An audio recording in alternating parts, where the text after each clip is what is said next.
name of the class tonight is Rewiring the Profane Brain. Rewiring the Profane Brain. I ain't gonna lie, it's gonna feel like a science class, but hopefully we all in the spirit. All right, open up with Sirach 17, verse 1. The book of Ecclesiastes, chapter 17 and verse 1. Go ahead. The Lord created man of the earth and turned him into it again. So the subject matter is man. Jump down to verse 5. Verse 5. They received the use of the 5 operations of the Lord. Right, the 5 senses, which is seeing, hearing, touching, tasting, smelling. All right, the 5 operations. Go ahead. And in the 6th place, he imparted them understanding. So in the 6th place, he imparted them understanding. What do you use to understand stuff? Your mind. Go ahead. And in the 7th, speech, an interpreter of the cogitations thereof. Right, and he gave us a mouth to express or articulate those things that are in our mind. All right. So give me that image real quick. So where is the mind located? In the what? In your brain. All right. So dealing with the 5 operations, they got stations in your brain. All right. So you see where touch is based, taste, vision, hearing, smell. So what they do is, in the spine is like a highway, but they travel all throughout the body, through your gut, all of that, to communicate to your brain how to react, how to respond, things of that nature with those 5 senses. All right? So now go back to Sirach 17 and read verse 6. Ecclesiastes chapter 17 and verse 6. Go ahead. Counsel and a tongue and eyes, ears and a heart gave he them to understand. Right. So he names some of the 5 senses, right? He mentions a tongue, which goes in, well, that's the 7th thing, going with speech. Then he mentioned eyes and ears. Then he says, or he also says, counsel and a heart. That goes with the understanding that he imparts in the 6th part. All right, go ahead. Withal he filled them with the knowledge of understanding. Right. So in the brain, in the mind, he fills us with the knowledge of understanding. Go ahead. And showed them good and evil. Right. We're able to discern between good and evil. Give me that next image. So we showed y'all in the brain where the 5 senses at. Now we're going to deal with the knowledge, the understanding between good and evil. Put that up there. Today. So now this is a map, a full brain of the map. So not only dealing with the 5 senses like we showed, which is all of them was pretty much in the center or around the center, right? But you also see, for example, we saw touching, right? Is that blue one down the middle. So to the left of that, you got motion or moving. Right? That marks the beginning of what is called the frontal lobe. So where you see moving, thinking, emotion, speaking, all of that is the frontal lobe of the brain. The blue part is a part of the frontal lobe, but it's the prefrontal cortex. All right? It's more, that's the last developing part of the brain. All right, get that next image real quick. Let's go. So, read that. The those frontal eyes. lobe is the large area at the front of the brain that manages movement, speech, and thinking. While the prefrontal cortex. The prefrontal cortex is at the forefront of the frontal lobe. Go ahead. Is the specific front part of that lobe that handles high-level choices. That handles what? High-level choices. High-level choices. So on the thing it said emotion, but it's much more than that. All right, it really goes into your logic, your decision making. All right, so it handles high-level choices. Go ahead. Self-control and emotions. And emotions. So all of that is in the prefrontal cortex, which is right up against the forehead. That's why you read in the scriptures about You know, them they got the mark of the beast in their forehead. It ain't talking about no damn chip. It's saying Satan controlled their high-level choices, self-control, and emotions. That's right. And the servants of God that sealed in their foreheads have the law determining the high-level choices, self-control, and emotions. Yeah. But we'll get to that later, I guess. So now, Let's go. give me, so yeah, your prefrontal cortex, basically, it deals with discipline, social cognition. It's essentially your character. All right, that's why it's the last part of the brain that's developed. So, give me, let me see. Give me the next screenshot. Yep, put that up there. Prefrontal cortex functions, executive thinking, plans, solves problems, and helps you focus by blocking out distractions. Impulse control acts as a brake on your actions so you do not just react without thinking. Right, that goes into discipline. Like I said, it deals with discipline, social cognition. Go ahead. Emotions and social skills. Manages your feelings, helps you show empathy, and guides how you act around others. So this is very important. Go ahead. Late development. What? Late development. So this part of the brain has a late development. Go ahead. It's one of the last brain regions to finish growing, often maturing fully only in your mid-20s. Often maturing fully only in your mid-20s. Y'all see that, right? Okay. So now, give me this screenshot real quick. The next one.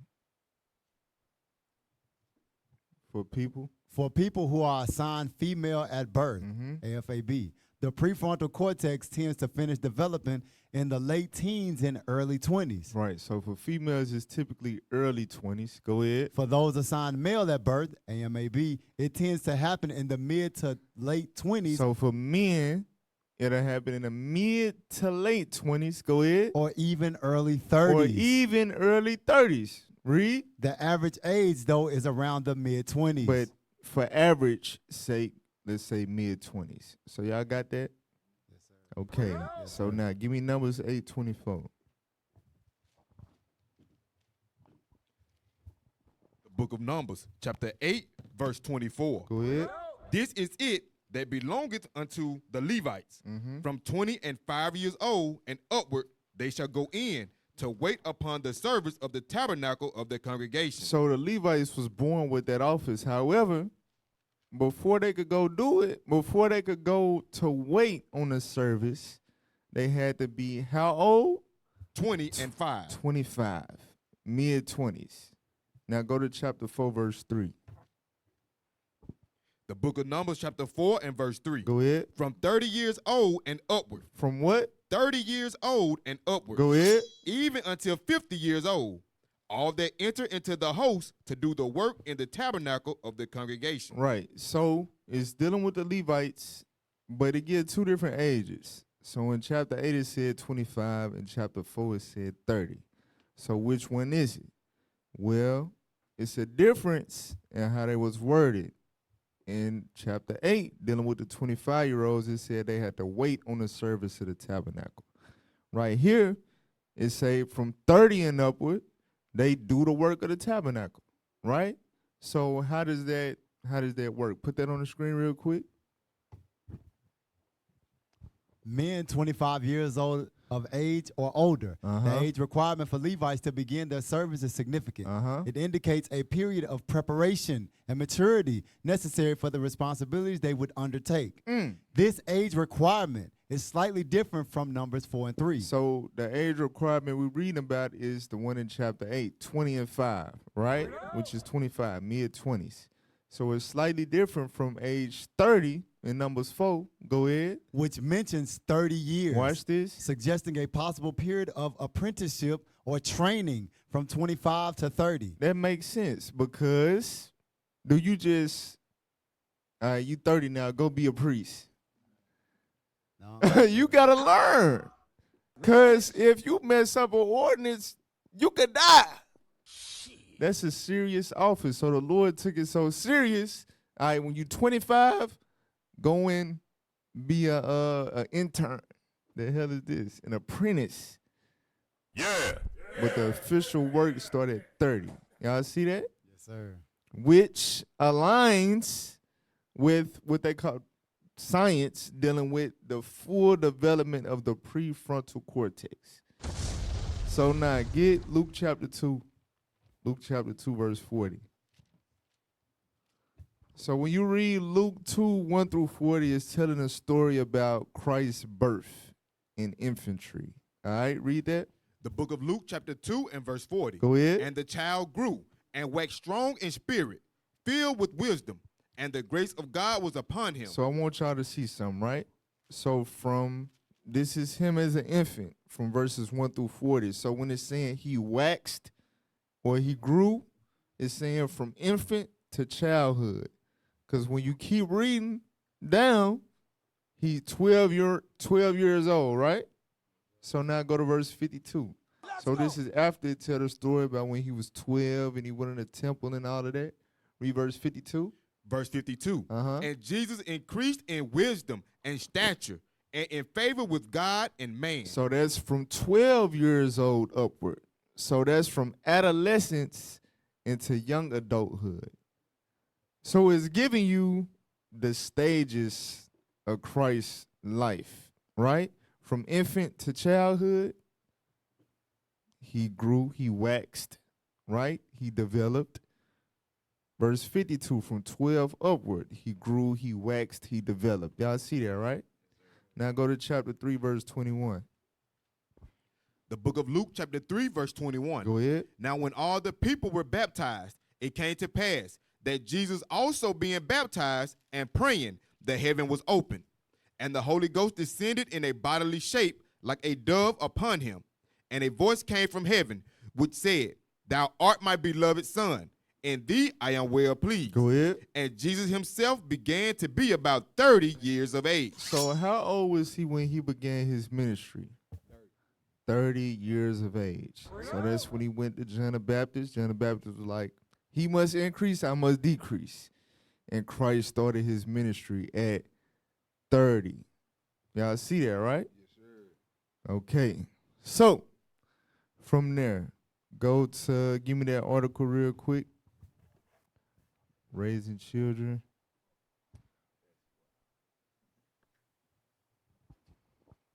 All right, scroll down. Scroll down. All right, I want that first paragraph. Preteen and teenage brain development, the basics. Children's brains have a massive growth spurt when they're very young. Uh-huh. By the time they're 6, So by the time they're 6, so I'm going to show you what that is. Go ahead. their brains are already about 90 to 95% of adult size. The early years are a critical time for brain development, but the brain still needs a lot of remodeling before it can function as an adult brain. Right. So in the early years, all right, in the single digit or the elementary years, Officer Jonah went over this before. Give me the next screenshot. This is what those years are called. Give me the next screenshot real quick. Put that up there. The formative years refer to the early period of life, typically from birth to age 8, when a person experiences rapid physical, mental, and emotional growth that shapes their future personality and behavior. Now, see that? So the formative years, those are the single digit years, typically from birth to age 8. All right? So give me 2 Maccabees 7 and 27. So let's talk about the formative years real quick. Book of 2 Maccabees, chapter 7 and verse 27. But she, bowing herself toward him, laughing the cruel tyrant to scorn, spake in her country language on this manner: O my son, have pity upon me that bare thee 9 months in my womb, and gave thee suck 3 years, and nourished thee. And what? And nourished thee. And nourished thee. Go ahead. And brought thee up unto this age, and endured the troubles of education. Right. So what I want y'all to focus on is the gave thee suck 3 years. So traditionally, before Esau and Ephraim and Similac and all of that, you know, captivity, traditionally, we sucked on the mama titty for 3 years. All right. And then that was usually the weaning point at 3 years old. So now get 1 Samuel chapter 1. So from 0 to 3, what do we call that stage? Infant to what? Toddler. Right? So infant and toddler years. 1 Samuel 1:21. The book of 1 Samuel chapter 1, verse 21. Go ahead. And the man Elkanah and all his house went up to offer unto the Lord the yearly sacrifice and his vow. But Hannah went not up, for she said unto her husband, I will not go up until the child be weaned. So I'm not going to go up with you to offer the sacrifice. So that's when they would go to the priest. She said, I'm not going up with you until the what? The child be weaned. Until Samuel is weaned. So when you read the backstory, Hannah, well, Elkanah had 2 wives. Hannah, he loved Hannah, but she wasn't able to have kids. So she made a vow. She prayed to the Lord, Lord, if you allow me to have a child, I'm going to give him to you. So she knew I'm not going to take him up there until he weaned, because once I take him up there, I'm going to leave him up there. All right, go ahead. Verse 23. No, that's all I want. Well, did you read verse 22? I stopped at be weaned. All right, finish verse 22. And then I will bring him that he may appear before the Lord, and there abide forever. And there what? Abide forever. So once he weaned, I'm going to leave him to stay with the priest forever. All right? Now, go to Deuteronomy chapter 6 and verse 20. So what do we tend to see with our children when they get to age 3 or 4? What do we start to see in our children? They start to do what? Ask questions. They start to ask questions. Come on. All right, Deuteronomy 6 and 20. The book of Deuteronomy chapter 6 and verse 20. Go ahead. And when thy son asketh thee in time to come, saying, what mean the testimonies and the statutes and the judgments which the Lord our God hath commanded you, then thou shalt say unto thy son. So this marks the period. Now, mind you, when they infants, of course, you know, they fringed up, they keeping the feast days, they doing all that while they wham, sucking the titty and the pacifier, right? But once they work through that toddler stage and they develop enough cognition to respond to you and ask you things, that's when you know it's really time to start teaching them. Message. Jump down to verse 7. Verse 7. Go ahead. And thou shalt teach them diligently unto thy children, and shalt talk of them when thou sittest in thine house. Right. So talk with them when y'all sitting in the house. Go ahead. And when thou walkest by the way. When y'all walking by the way, meaning when y'all going, y'all out and about. Go ahead. And when thou liest down. Right. When it's time to go to bed. And when thou risest up. And when we wake up. So there's 4 instances which basically mark the 4 points of the day. When you wake up, you starting off your day with some wisdom. When you going about your day, you got wisdom. When you sit in the house, it's wisdom. Yeah. Before you lay down. You understand? So we are supposed to pour into our children during these formative years. We have to constantly, just like a woman feeds the child multiple times a day, 4+ times a day when she trying to wean them. Once they weaned from her physical breast, we got to apply that with the Bible. Or we supposed to. Y'all see that? So now, go to Proverbs 22 and 6. So what you're doing when you're teaching that child consistently like that, you're molding their mind. All right? The book of Proverbs, chapter 22 and verse 6. Go ahead. Train up a child in the way he should go. Right. Train up a child in the way they should go. Go ahead. And when he is old, he will not depart from it. Right. Because you're comprising their brain of that information. It's a part of their makeup. Jump down to verse 15. Verse 15. Foolishness is bound in the heart of a child. Right. But that don't mean that the child going to be perfect. All right. Children, their brain is not fully developed, right? So there's going to be foolishness bound in their heart. But, read. But the rod of correction shall drive it far from him. Right, but the rod of correction shall drive it from them. So here is discipline in the Bible that goes along with the instruction. So I'm going to deal with the rod of correction, spiritual and physical. Give me 2 Timothy 3:15. book of 2 Timothy, chapter 3 and verse 15. Go ahead. And that from a child thou hast known the holy scriptures, which are able to make thee wise unto salvation. So he telling Timothy, from a child, you have known the holy scriptures, which are able to make thee wise unto salvation. Meaning when you get old, you won't depart from it, and it'll get you the kingdom. Go ahead. Through faith, which is in Christ Jesus. Come on. All scripture is given by inspiration of God. So remember, he said from a child, you have known the holy scriptures. So that means his parents was teaching him the what? The scriptures. That's right. And guess what it say about the scripture? Read. All scripture is given by inspiration of God, and is profitable for doctrine, for reproof, for correction. For what? For correction. For correction. So godly correction always involves the scriptures. You understand that? Yeah. All right, now give me Sirach 30 and verse 12.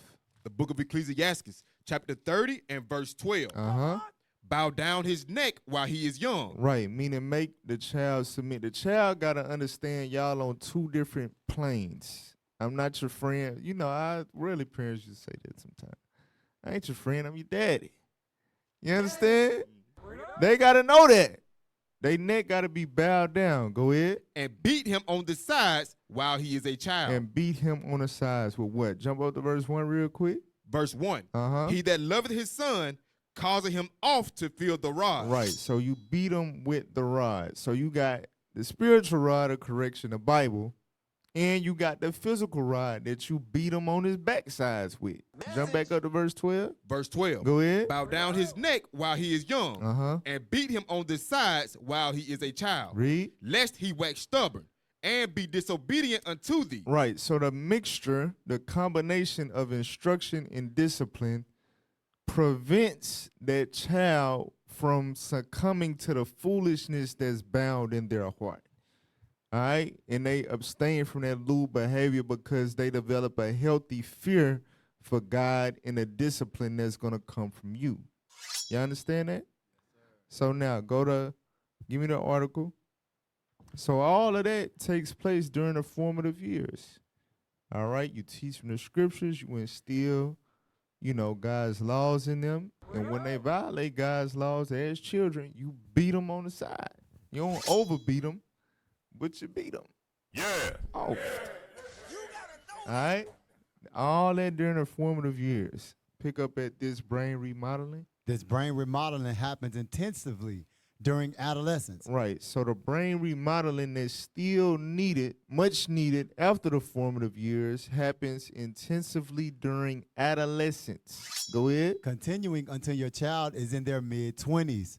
Brain change depends on age, experience, and hormonal changes in puberty inside the preteen and teenage brain. Adolescence is a time of significant growth and development inside the preteen and teenage brain.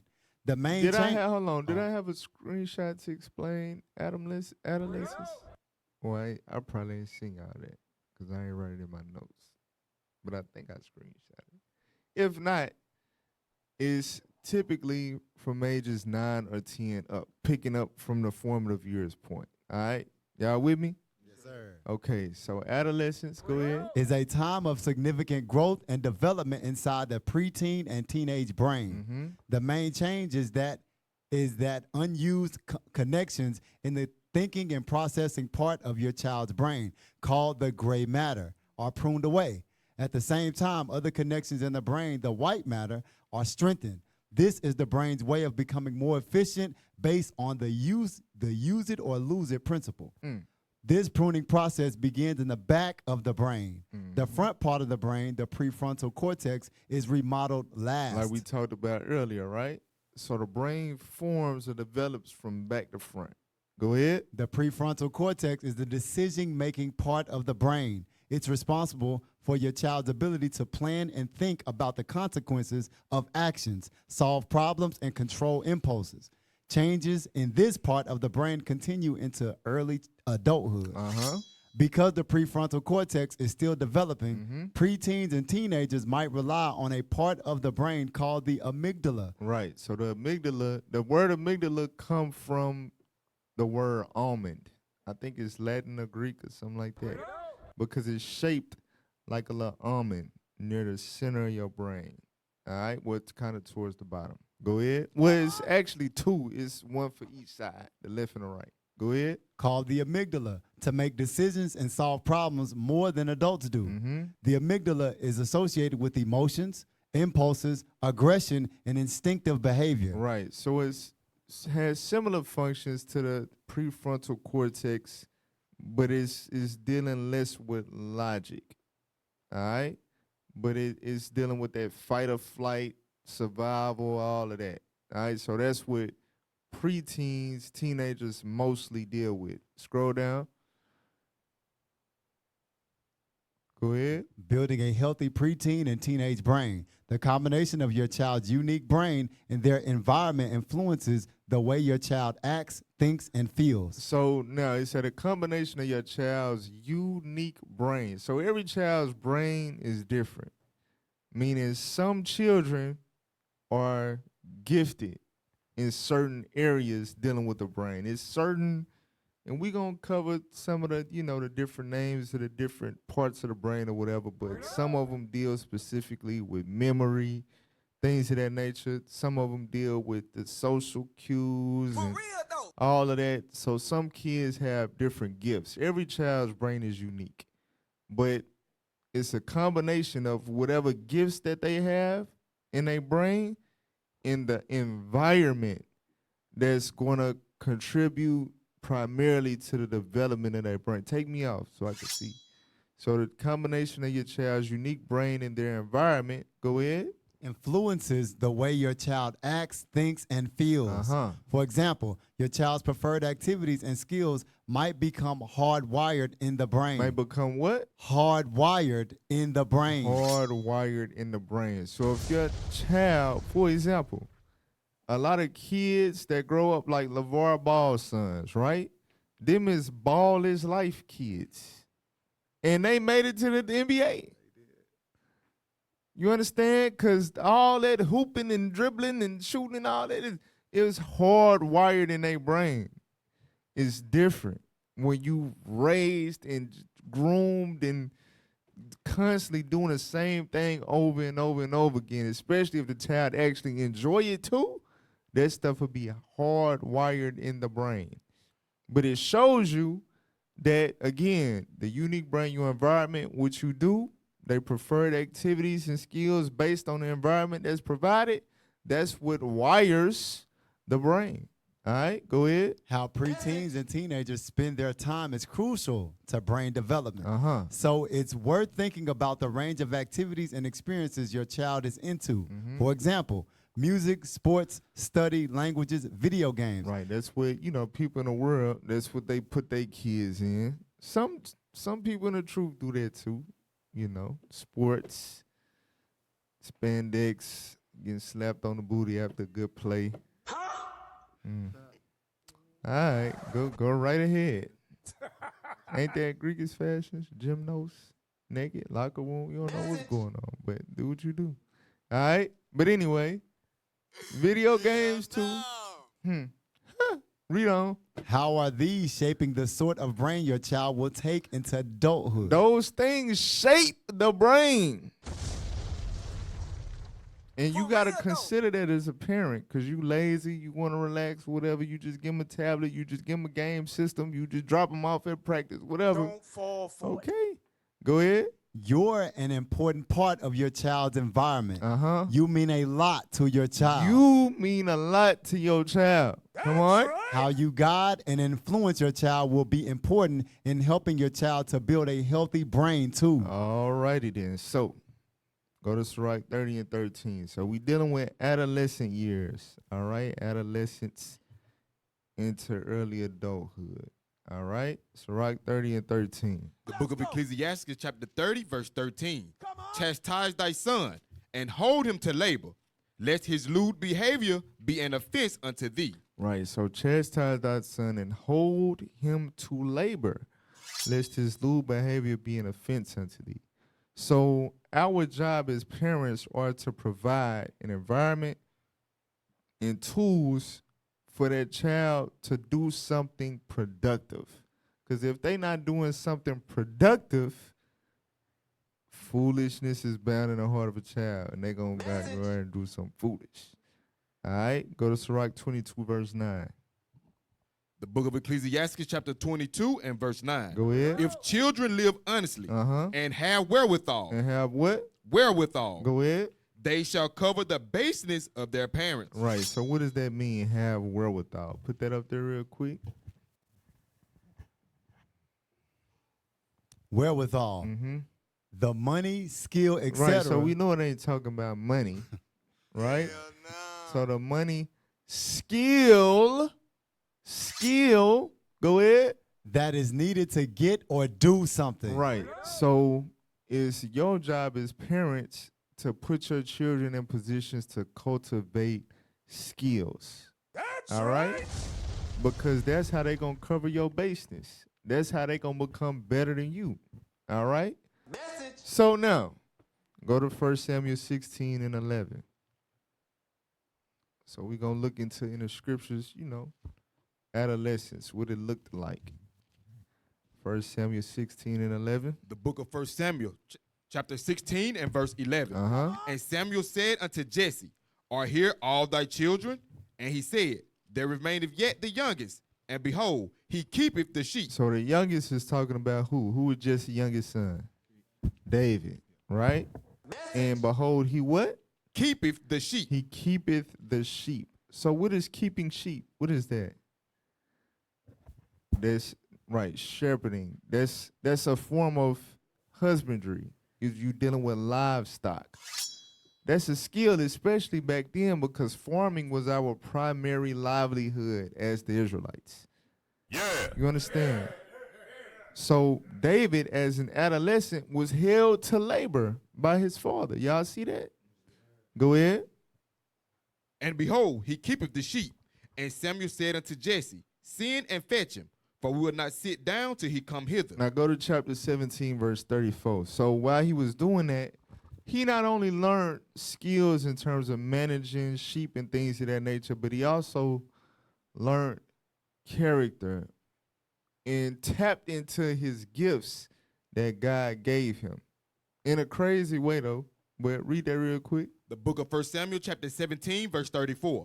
And David said unto Saul, Thy servant kept his father's sheep. Right. So David explaining to Saul why he worthy to take down Goliath. All right?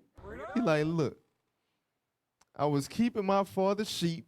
Go ahead. And there came a lion and a bear. So it was two occasions. One occasion it was a lion. One occasion it was a bear. Go ahead. And took a lamb out of the flock. Right. They tried to take a lamb out of my father's flock. Read. And I went out after him and smote him and delivered it out of his mouth. So he wasn't playing with no lion and no bear. That's right. He wasn't playing about the sheep. Go ahead. And when he arose against me, I caught him by his beard and smote him and slew him. Come on. Thy servant slew both the lion and the bear. So this adolescent killed a lion and a bear. Boy, ain't no way, boy. The hell is this? Come on. And this uncircumcised Philistine shall be as one of them, seeing he have defied the armies of the living God. So if I didn't kill the lion and the bear, what the hell is this ugly ass African? It's nothing. Come on.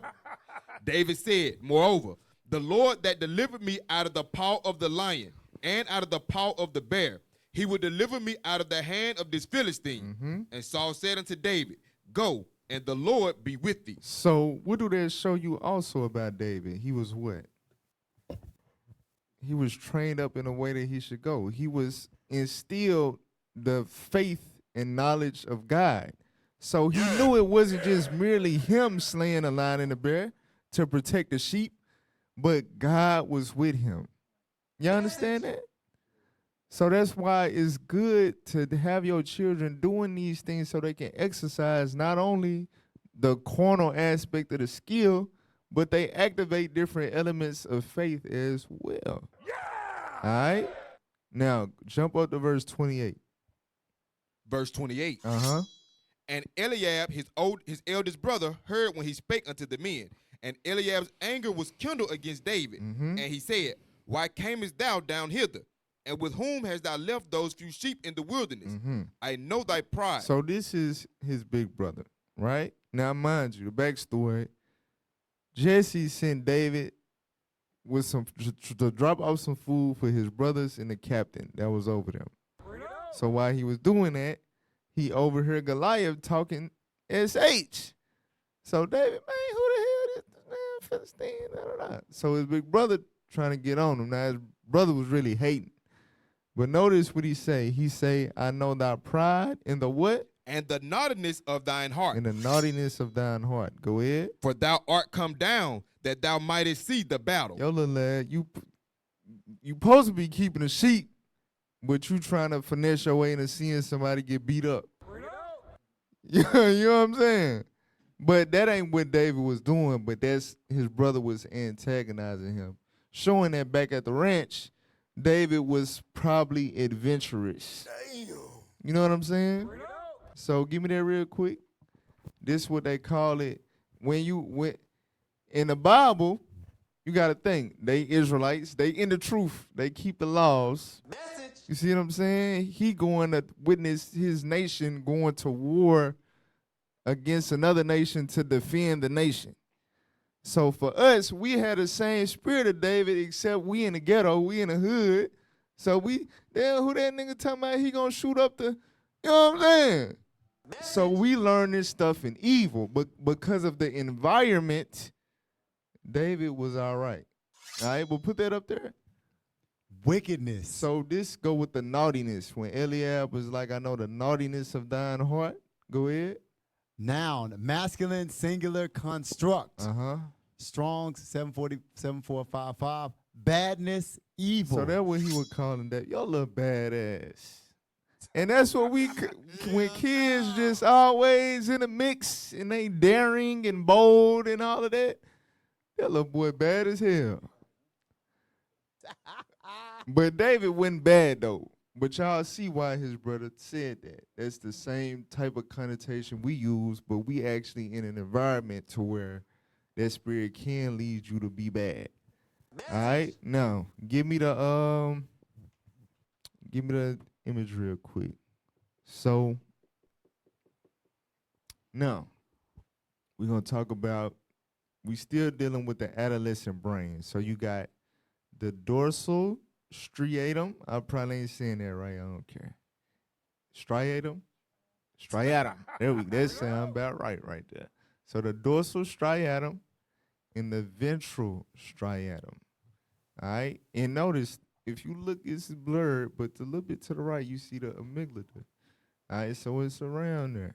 So now go to the next.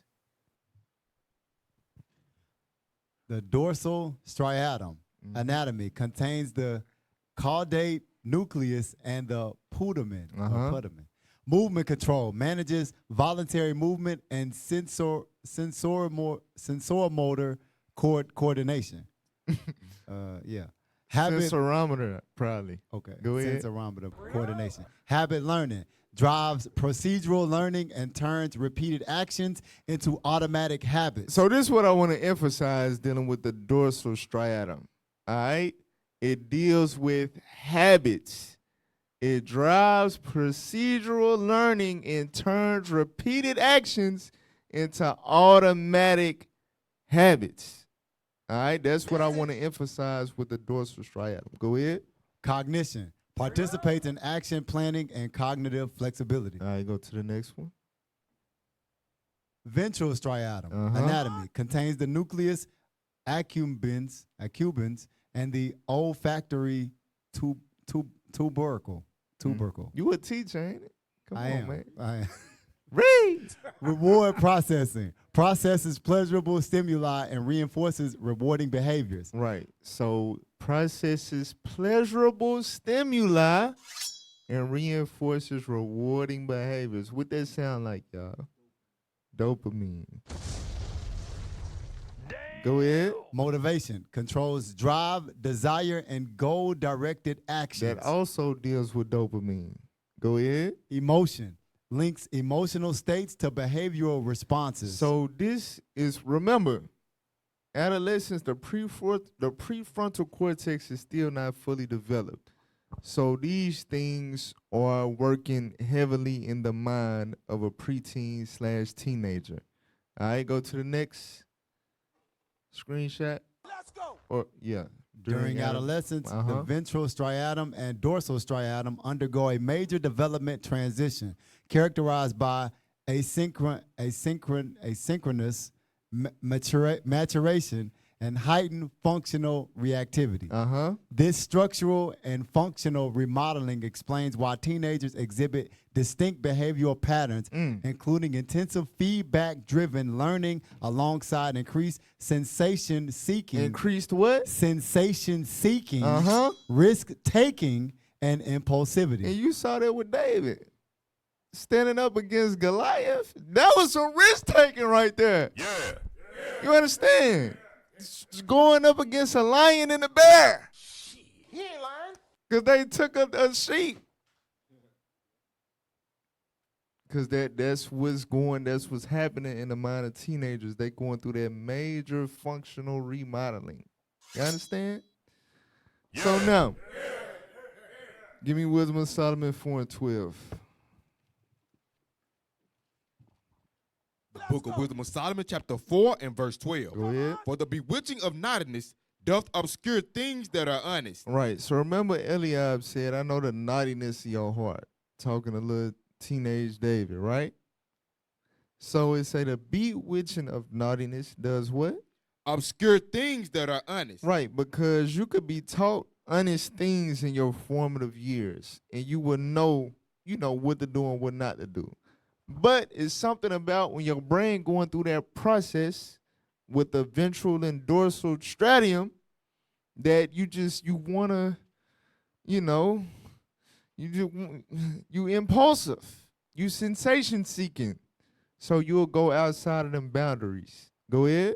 And the wandering of concupiscence doth undermine the simple mind. And that's why it's important to hold them to labor. Because if they're not being held to labor, they're going to have the liberty to wander in their concupiscence. And that is able to undermine, meaning wear away at the simple mind. Why is the mind simple? Because the prefrontal cortex is not yet fully developed. So it's still impressionable. It's still reversible. It can be molded into something totally different than what you raised it to be in its formative years. You understand that? Okay. So now give me the next screenshot. Let's go. Put that up there. Adolescence is a highly vulnerable developmental window where exposure Where to what? Where vulnerable exposure. where exposure to Where exposure. I want to emphasize. That's why I said where what. I want to emphasize the word Yes, sir. exposure. My apologies. Okay. So exposure. That's how they're able to be bewitched by naughtiness if they're exposed to it. You understand? They develop concupiscence based on what they're exposed to. Yeah. So during adolescence, that's a highly vulnerable window where exposure to what? Environmental toxins. Environmental toxins, stuff like the ghetto, or it could be a racist community. You understand? Go ahead. Trauma. You seeing different stuff go on. Go ahead. Social media. Social media. Who all had a Facebook by the time they were 13? Twitter, MySpace. Damn. Some of y'all know what I'm talking about. You know what I'm saying? Go ahead. And drugs. And drugs. Who all tried drugs when they was early teens? Go ahead. Can permanently. Can what? Can permanently. Can what? Permanently alter the brain's neural Circuitry. Undermine the simple mind. Y'all see that? Yes, sir. Go ahead. Because the adolescent brain is undergoing rapid remodeling, particularly in areas responsible for emotion, memory, and impulse control. External stressors and substances leave lasting impacts that extend far into adulthood. So that's a very, very dangerous period for the child to be exposed to something harmful and decide to indulge in it. Message. Because what they do, it can leave lasting impacts that extend far into adulthood because now their prefrontal cortex is developing. It ain't done, but it's developing. All right? So, give me Sirach 30 and 11.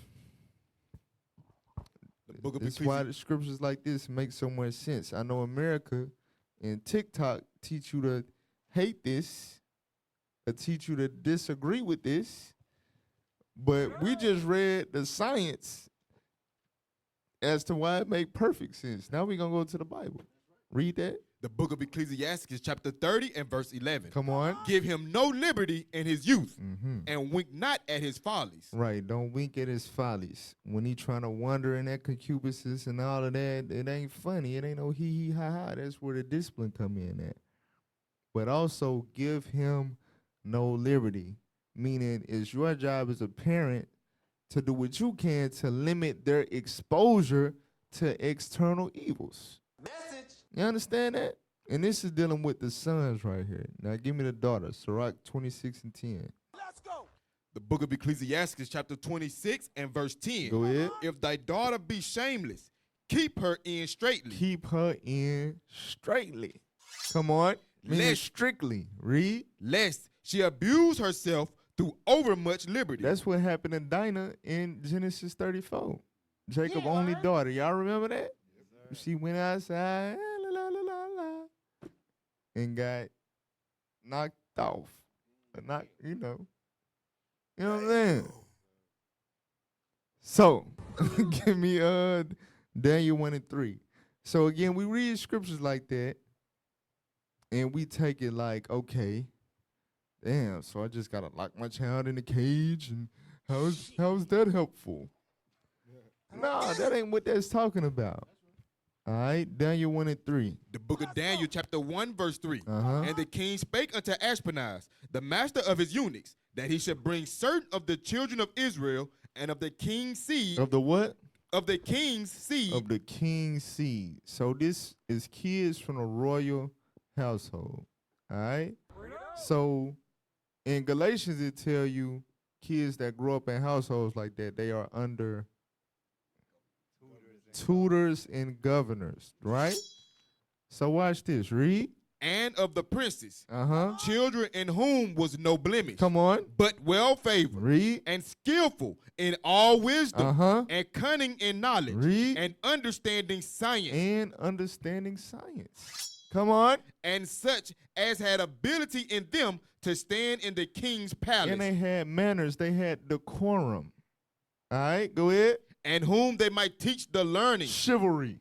Go ahead. and the tongue of the Chaldeans. And they was able to learn different languages. Now jump down to verse 6, who these kids is. Verse 6. Uh-huh. Now among these were of the children of Judah, Daniel, Hananiah, Mishael, and Azariah. So these was kids from the royal household, right? So in order for them to be skillful in the wisdom, the understanding, the science, and all of that, you think their parents gave them liberty?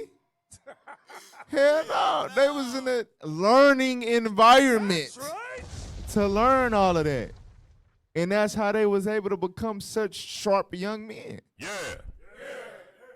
That's a model for our children. Give me the screenshot real quick. Put that up there. Daniel and his friends were young men, still in their teens when taken to Babylon. God often calls the youths while their hearts are soft and their futures pliable. Right, meaning they prefrontal cortex is still being developed. All right? So notice it say still in their teens. These are teenagers. Go ahead. Scripture. Scripture never downplays youthfulness. Uh-huh. Paul told Timothy, let no one despise your youth, but set an example. Uh-huh. The verse shows that dedication to God need not wait for adulthood. Mm-hmm. He equips and expects young believers to stand for him early. He equips and expects young believers to stand for him early. So these YMOV and all of that didn't hit puberty. Come on. And the YDOS too. They not in no gray area. Hell no. They a part of the ministry just like we a part of the ministry. That's right. But you gotta put them And you got to give them the direction to thrive within the ministry and tap into them God-given gifts. Yeah. Like Daniel and the 3 holy children was. Go to the next slide. Read that. Daniel 1 and 4 lists qualities Babylon prized: youth, health, beauty, intellect, aptitude, and teachability. Yet God had been cultivating these same attributes for his own purposes. Go ahead. By possessing physical excellence and spiritual depth, Daniel and his friends gained access to the highest levels of a pagan empire without compromising loyalty to the Lord. So, ain't that what we want for our children? That's right. Our children ain't in the truth to be bums. Hell no. They should be able to be successful to the highest levels in America without compromising loyalty to the Lord. Come on. Their example encourages believers Scroll. today to pursue excellence. To do what? Pursue excellence. Because Daniel and the 3 holy children, that was some young black excellence right there. Like y'all be seeing the articles, the 14-year-old boys graduating college and shit. You know what I'm saying? Inventors, things of that nature. That was Daniel and the 3 holy children. Right. Come on. Remain distinct in character and trust God to use every natural and acquired ability for his glory, even in the most challenging environments. Even in the most challenging environments. All right. Now give me that screenshot y'all had up there. The peak developing years for the prefrontal cortex occur during adolescence and early adulthood, spanning roughly from ages 10 to 25. While a child's brain stops growing in physical size by early adolescence, the prefrontal cortex undergoes a massive rewiring. A what? Undergoes a massive A rewiring. massive rewiring. Go ahead. Specialization and structural maturation phase during these years. Come on. Recent landmark research for institutions like the University of Cambridge indicates that this complex architectural fine-tuning continues progression through a major transitional phase ending in the early 30s, around age 32. Right. Ending in the early 30s around age 32. So we dealt with the formative years. We dealt with adolescence. Now we're going to deal with manhood. All right. Entering into manhood. Give me the limbic system real quick. No, give me the peak functional. Yeah, put that up there real quick. Peak functional specialization, ages 13 to 25. Throughout the teenage years and 20s, the prefrontal cortex dramatically strengthens its white matter connections to the emotional limbic system. So during the teenage years and 20s, listen good, the prefrontal cortex dramatically strengthens its white matter connections. That's the wiring to the emotional limbic system. So remember, the prefrontal cortex is at the forehead. So it connects to the limbic system, which is in the center. Go ahead. This allows for the rapid development of executive functions like long-term planning, impulse control, and emotional regulation. Right, discipline. All right, give me the limbic system. Let's go. Limbic system. So remember, we touched on the amygdala, right? Amygdala, which deals with memory, decision-making, and emotional responses, right? Yes, sir. So during the teenage and early 20s, the prefrontal cortex is establishing stronger connections with that thing. Now, read the one at the top. Basal ganglia. Basil is a seasoning, ain't it? Yeah. Say it for salt I or might something. be pronouncing that wrong. All right. Go ahead. Zoom out a little bit so we can see where it's located at. All right. Control of movements, learning, habit, cognition and Cognition emotion. meaning thinking. And what? And emotion. And emotion. So that's the limbic system. Now remember that. I'm going to call it BG. Remember BG. So now, give me First Maccabees 2:64. So again, we dealt with formative years, adolescence, teens. Now we're going to go into manhood. All right, read that real quick. The book of First Maccabees, chapter 2 and verse 64. Wherefore, ye my sons, be valiant and show yourselves men in the behalf of the law. So Mattathias brought his sons up. He raised them from infant, childhood, teenage, all that. Now he like, hey, it's time to show yourselves men. Come on. For by it shall ye obtain glory. And behold, I know that your brother Simon is a man of counsel. Give ear unto him always. He shall be a father unto you. So what do that tell you about Mattathias? He observed his children's gifts. He said, Simon, the way you grew up and how your prefrontal cortex developed, you were a counselor. You understand? You're going to be the father figure out of the brethren. You're going to be the thinker. You understand? And that's heavy because, and you often hear, and I ain't saying it's wrong, but you often hear like the scriptures we read about give them to labor and stuff like that. You will hear that you can make your child be whatever they want to be. But like I said, in the Bible, God talks about spiritual gifts. So you need to be looking. Yeah, you can force stuff on your child. It might work. But some people got different gifts. You want to force your child to be a damn carpenter or something, but his gift is arts. Message. You understand? Arts? What the art? Shit. Damn, everywhere you see is art. Every place got a damn logo. Everything got a thumbnail. You understand? Everything got a design. That's art. And they can do sculptures, and there's people that make millions of dollars off of that. Yeah. That has its place in the world. And guess what? The Lord might put that gift in your child's spirit. That's but you trying to force them to be a damn fisherman or something. Come on, man. So be mindful. Our forefathers, they watched for the gifts that God imparted unto their children. I wanted y'all to see that. All right, go ahead.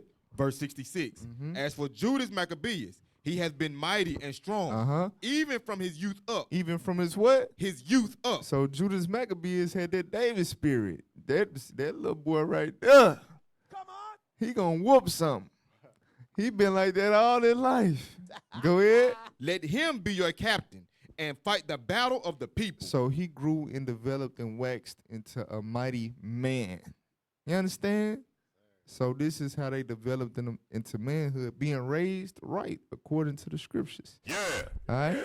Now, get John 3:3.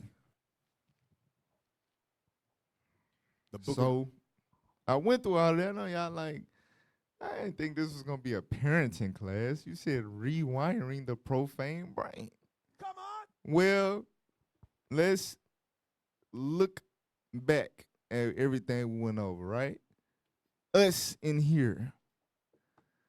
Was we weaned, for one, was we weaned for 3 years? Nah. You understand? Was we taught the laws, statutes, and commandments from 3 or 4 years old upward? Did our parents hold us to productive labor to give us wherewithal from an early age? Most of us not. You understand? So a lot of these things that we're reading about that we ought to do with our kids to, properly write it. Why does the scripture say our children going to speak with the enemies in the gate? You know what I'm saying? We raising up Avengers. I'm telling you, this next generation is over with. That's right. It's over with. Yeah. But us, grown people, we had totally different stories with our upbringing. So now read John 3:3. The book of John, chapter 3 and verse 3. Jesus answered and said unto him, Verily, verily, I say unto thee, except a man be born again. Who is Christ talking to? Nicodemus. He was a ruler of the Jews. He was probably at least 40, maybe pushing 50. You understand? Remember, to start the work as a priest, you had to be 30. So for him to be a ruler, he was 40, 50, maybe even 60. He was the elder status. You understand? But look at what Christ, a 30-year-old, look at what Christ is telling him. Go ahead. Verily, verily, I say unto thee, except a man be born again, he cannot see the kingdom of God. So what is Christ saying right here? Exactly. Your brain gotta be rewired. Now, mind you, That's Nicodemus, he was raised the Israelite, master, teacher of the law, all of that. But we was in Roman captivity. So I'm finna show y'all something. Go to Revelation 12:1. Let's go.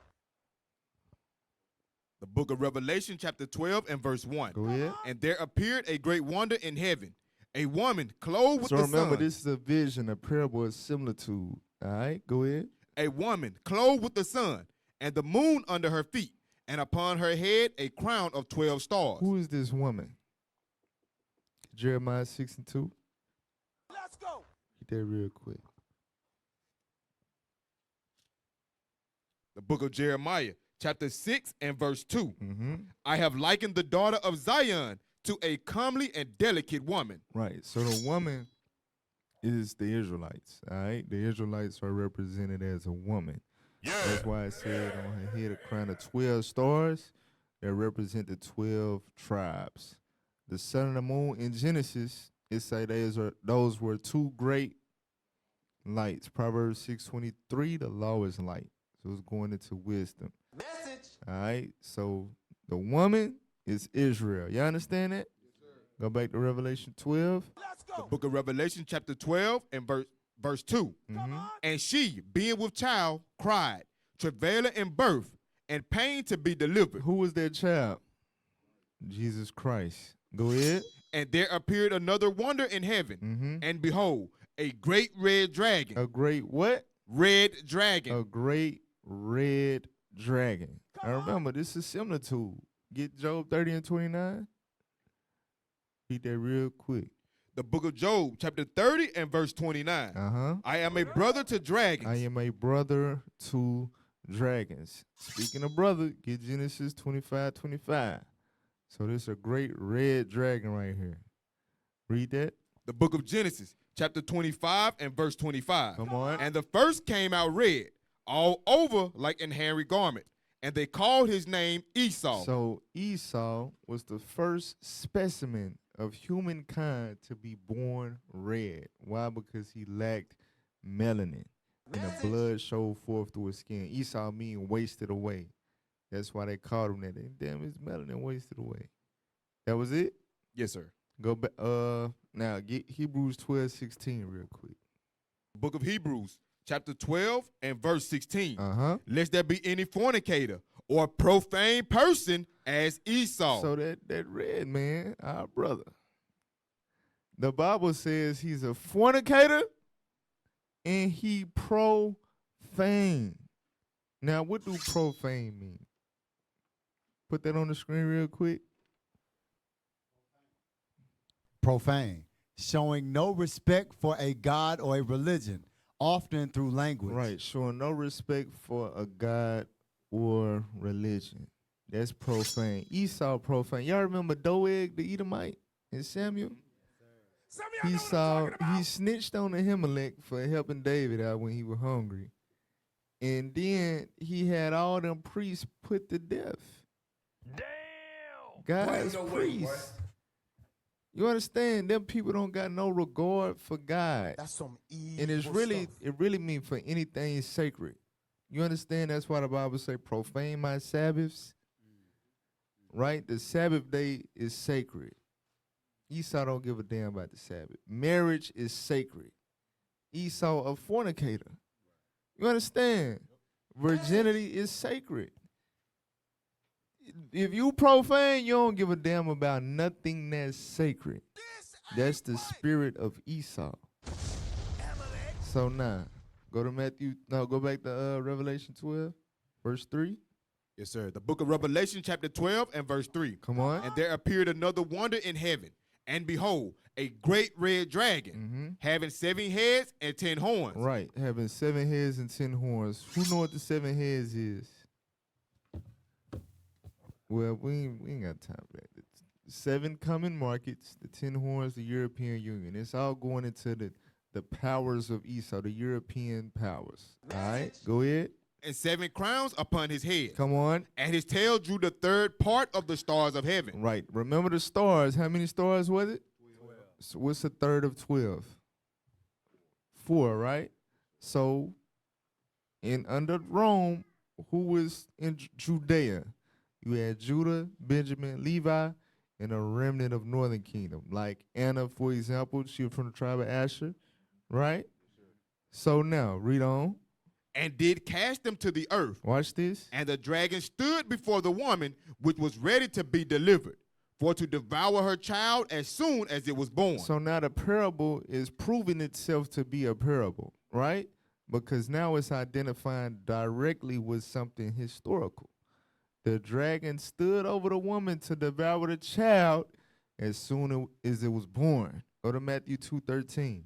The book of Matthew, chapter 2 and verse 13. Go ahead. And when they were departed, behold, the angel of the Lord appeared to Joseph in a dream, Read. saying, Arise, and take the young child and his mother, and flee into Egypt, and be thou there until I bring thee word. So Christ had to flee into Egypt. Joseph married the fam. They had to flee to Egypt with Christ to blend in with them black folks.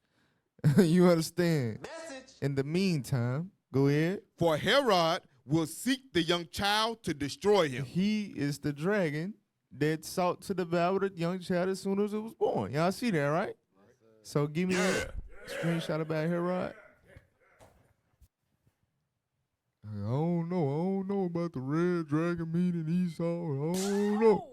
Well, the Herod fit verse 4, right? Yeah. Okay. Read that. Herod was born in or around 72 BCE in Idumea, south of Judea. Jump down to the last sentence with a sentence before last. Herod's father was by descent an Edomite, So Herod was an Edomite. Come on. whose ancestors had converted to Judaism. Uh-huh. Herod was raised as a Jew. So he was raised as a Jew. But was he a Jew? He was an Edomite, right? Okay, Revelation 2 and 9. Read that. The book of Revelation, chapter 2 and verse 9. This is keeping it in cultural context. Come on. I know thy works and tribulation and poverty, Mhm. but thou art rich. Right, because the promises in the Bible pertain to the real Jews. Read. And I know the blasphemy of them which say they are Jews Like Herod, go ahead. and are not. He a damn Edomite. That's right. He profane. He a fornicator. Remember John the Baptist rebuked him for sleeping with a damn sister-in-law. Yeah. The hell is this? Come on. That's some But are the evil synagogue of Satan. But are the what? The synagogue of Satan. So who is Herod in the Bible? The damn Edomites. Synagogue of Satan. Go back to Revelation 12, read verse 9. The book of Revelation, chapter 12 and verse 9. Come on. And the great dragon was The cast great out. red dragon, which is Edom, at that time, it lets you know Herod, his folks, right? Edomite. So, prophetically, he going to be cast out. Go ahead. That old serpent. What it call him? That old serpent. That old serpent. So, that great red dragon, Esau, is that old serpent. Going back to Genesis 3, right? Go ahead. Called the devil. Called the what? The devil. And what? And Satan. Like we just read in Revelation 2:9. Y'all see that? Come on. Which deceiveth the whole world. He was cast out into So the which earth. deceiveth the whole world. Jump down to verse 14. So Verse- that was it. So you got Herod and them during that time with Rome, right? So now, when did they deceive the whole world? Huh? Right, during the Renaissance era, when they rose up into power over 1,000 years later and rebirthed as America and the European powers. So now read verse 14. Verse 14. Watch this. And to the woman were given 2 wings of a great eagle. Right, so who's the woman? Israel. Right, so when was we given 2 wings of a great eagle? Well, read the next part. That she might fly into the wilderness. That she may fly or flee into the wilderness. When did we do that? 70 AD. Go ahead. into her place. Into her what? Her place. So, when we fled into the wilderness, which was the interiors of Africa, where did we go from there? Captivity, America. Go get Hosea 1 and 10 to explain her place. Read that real quick. Come on. The book of Hosea, chapter 1 and verse 10. Read.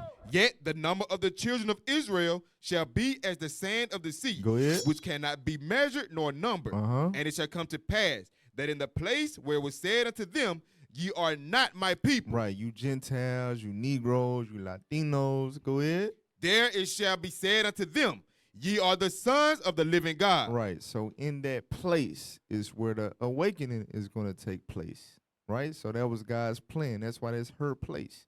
So now go back to Revelation 12. Let's The go. book of Revelation, chapter 12 and verse 14. Come on. And to the woman were given 2 wings of a great eagle, that she might fly into the The wilderness, interiors of Africa. into her place, Captivity in America. where she is nourished for a time. Where she is what? Nourished. Where she is what? Nourished. Who nourishes children? Parents, right? Okay. So who is nourishing Israel? Go ahead. Where she is nourished for a time and times and half a time from the face of the serpent. From the what? The face of the serpent. So who became our daddy? That's what, remember, Christ told Edomite. during his time they was under the same damn serpent. And he was telling them, you are of your father the devil. The lust of your fathers ye will do. Y'all remember that? That's why he told Nicodemus, except ye be born again. Y'all understand? Y'all tracking? Okay, give me Deuteronomy 28:48. So this explains the nourishing.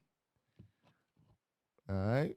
The book of Deuteronomy, chapter 28, verse 48. Uh-huh. Therefore shalt thou serve thine enemies, Right, thine enemies in particular, Edom. Read. which the Lord shall send against thee Uh-huh. in hunger and in thirst and in nakedness So food, water, clothing. Go ahead. and in want of all things. And that in want of all things is heavy, is deep. Just like a child, depend on their parents for everything, right? But what I want to emphasize is education and religion. Education and religion. Who educated us? Who gave us our education system? Who taught us our fear of God? The Edomite. so-called white man. You understand? That's who gave us our religions, our education system. That was how we was nourished. Because you got to think, training up a child in the way they should go, like Daniel, they was taught not only God's laws, but damn how to be smart, book smart, chivalry, all of that. That stuff you learn from congregating the temple or the church and school, right? Yeah.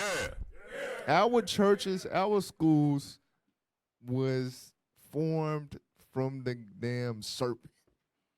You understand? That's who raised us. Was that it? And he shall put a yoke of iron upon thy neck Slavery? until So he bowed down our neck. Hell of this. Go ahead. until he have destroyed thee. Until he have destroyed us.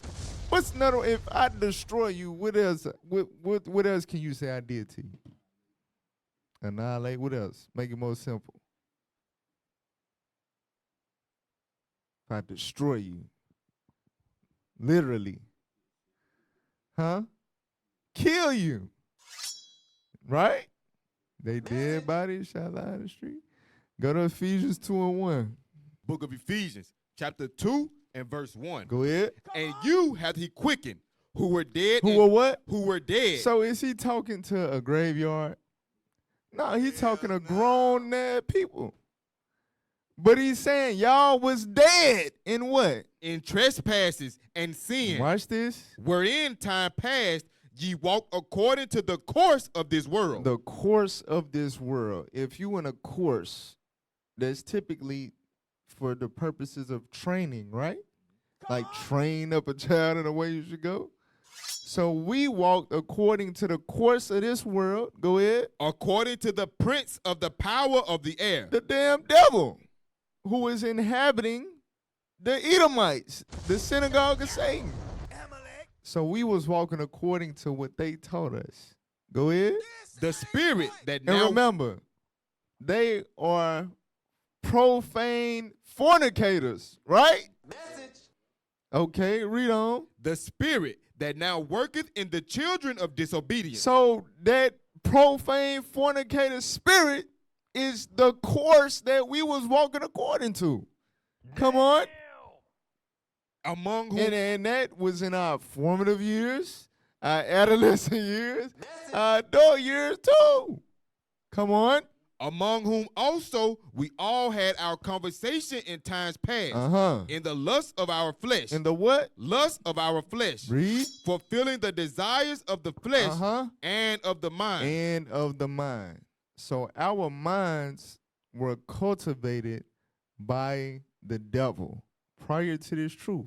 You understand that? Yeah. Go ahead. And were by nature the children of wrath. By nature, the children of wrath. Remember, Romans 9, right? You got vessels of honor and vessels of wrath, fitted for destruction. Who the vessels of wrath? Esau. But before this truth, we was children of wrath. Because that's who raised us. That's who nourished us. Shalom, Israel. This is Bishop Nathaniel. I want you to know that you can view all our Sabbath classes live on IUIC TV. That's right, I said on IUIC TV. Download the app today. Shalom. Turned us into profane fornicators. That's some Go ahead. evil stuff. Even as others. Even as others. Now go to Sirach 17:16 real quick. So this scripture go with Psalm 51:5. We all got a carnal nature, but it's heightened when you born in Babylon. You understand? Under the rulership of the damn devil himself. Read that real quick. The book of Ecclesiastes chapter 17 verse 16. Uh-huh. Every man from his youth is given to evil. Right. All of us was given to evil. Read. Neither could they make to themselves fleshy hearts for stoning. Right. And the evil that we taught and that we raised in, we be set in those ways. You understand? Without this truth, we would have been set in our way. You was a whoremonger, you was going to be a whoremonger. You was a gangster, you was going to be a gangster. You understand? For the most part, right?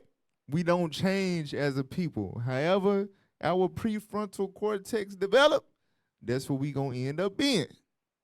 So now, give me the that article real quick. So this is, I'm just going to a couple of evils that we was given to from our youth. Read that, put that up there. The impact of pornography on children. Now this, I know there's a lot of reading on this one. We probably gonna read all of it. Scroll down. Read that. The availability and use of pornography has become an almost ubiquitous among adults and adolescents. Right, so pornography means writings of whoredom. All right, so it's just visual because they got technology. But that's what pornography is. Go ahead. Consumption of pornography is associated with many negative emotional, psychological, sociological, and physical health outcomes. These include increased rates of depression and anxiety, acting out, and violent behavior, younger age of sexual debut, Right, you lose your virginity earlier. Go ahead. sexual promiscuity, Uh-huh. increase of risk of teen pregnancy. Increased risk of teen pregnancy. Now, I don't know if my mama and aunties and all that watch porn, but like in my family, bruh, that was, I was talking to my wife the other night. It's crazy. My mama, my daddy mama, my grandma, she had him when she was 15. And I think my daddy was 16 or 17. He had me when he was 18. My mama was 16. So remember, his mama had him when she was 15. And him and his siblings ain't that far apart. So she kept having babies in her teens. You understand? And then 1 or 2 in her 20s. But then after that, guess what? Every last one of her kids, all 4 of them, had kids when they was teenagers. My 2 aunties, my daddy brother, my daddy, all of them repeated that same cycle.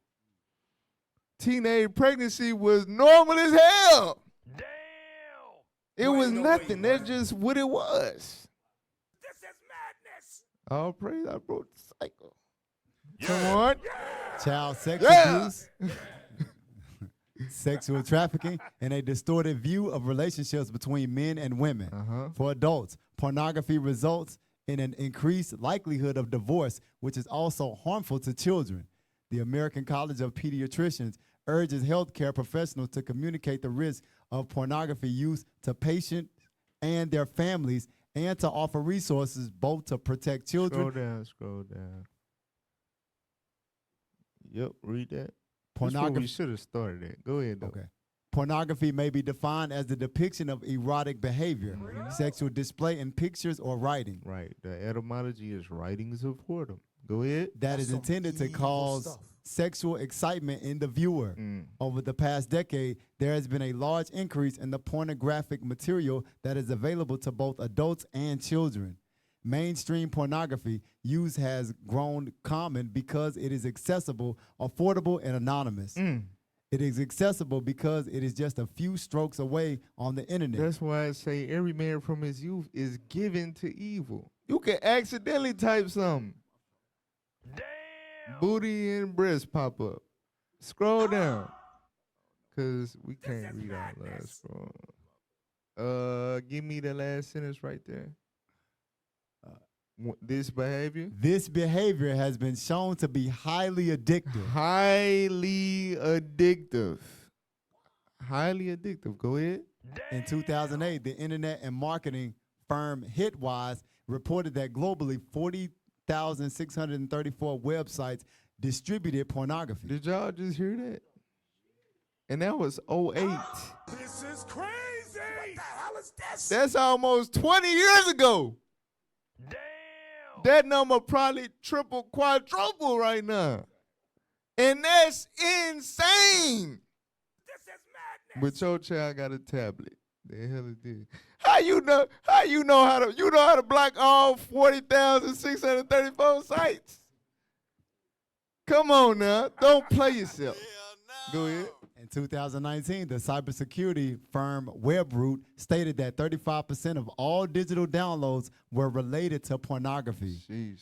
A research survey published in 2023 found that the revenue for the porn industry was $13 billion. Was what? $13 billion in the United States. That's what. They the devil. That they don't care. They know all the mental health effects and all that. It's the money. They don't give a damn. Like we read about, they profane. They have no regard for God or anything religious. You understand what I'm saying? It's about the money with them. Go ahead. And $100 billion globally. Every second, $3,075 is spent on internet pornography, according Webroot. So that means you say one Mississippi. $3,000 just got spent on porn. Are you serious? Say it again. This stuff up. Every No, say one Mississippi. one Mississippi. $3,000. 3,000. 3 Mississippi. 6,000. 9,000. 12,000. Keep going. Keep going. Go ahead. The world's largest pornography site, Pornhub, claims it has 28.5 billion annual visits to its website, and it averages 800 searches per second. So you think brothers and sisters in this truth didn't come from that? I was a part of that statistic. You understand? Coming from the world, straight up. It is what it is.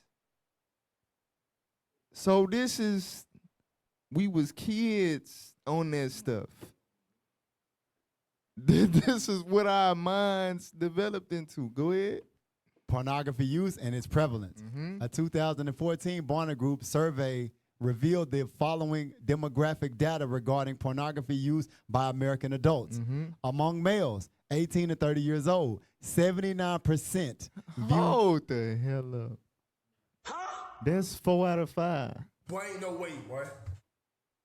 But brothers be denying it though. 4 out of 5. Go ahead. 79% view pornography once per month. Once a month. And 63% view pornography. That's almost 2/3. A little over 3/5. Go ahead. 63% view pornography greater than once per week. So 3 out of 5. More than once a week. Among grown men. Go ahead. Among males 31 to 49 years old, 67% view pornography once per month. 2/3. And 38% view pornography greater than once per week. That's 2 out of 5. Among So now scroll down. Read the female real quick. Among females 18 to 30 years old, 34% view pornography once per month. 1 out of 3. Go ahead. And 19% view pornography more than once per week. 1 out of 5 women addicted. All right, scroll down. This is where we want to get to. Read that. Impact on children. Demographic data are similar among younger age groups. A 2022 survey of teens and pornography reported that 54% of teens had seen pornography by the time they were 13 years old. That's over half. By the time they 13, over half then saw smashing on the screen. Go ahead. And 15% prior to 11 years old. Wow. 15% before puberty, they saw it. I was part of that statistic. Go ahead. 39% of boys and 23% of girls have seen scenes of sexual bondage online. And 15% of boys and 9% of girls have seen images of child pornography online. A large survey of American young people revealed that 51% of males and 32% of females claim to have viewed pornography for the first time before they were 13 years old. All right, scroll down. Y'all see this, right? Scroll down. Grade school. Grade school children are sometimes exposed to pornography accidentally when they view material on the internet. Right. So all the time, I'm telling you, that's why I say keep a sure watch. Because all it takes is one little mistake. Bam. They whole, you know what I'm saying? The equilibrium thrown off. Go ahead. They may cerebellum. Go ahead. They may also encounter a parent's or close adult's pornographic material. Sexual predators have purposefully. Yep. You remember your stepdaddy had the magazines high up in the closet? In the damn shoebox. The hell is this? Go ahead. Sexual predators have purposefully exposed young children to pornography for the purpose of grooming the children for sexual exploitation. This some evil, this some demonic stuff right here. Some evil Scroll down. stuff. Oh, keep going. Pornography exposure at these young ages often results in anxiety for the child. Remember that word exposure. Exposure. That's the stuff that alters the makeup of the brain.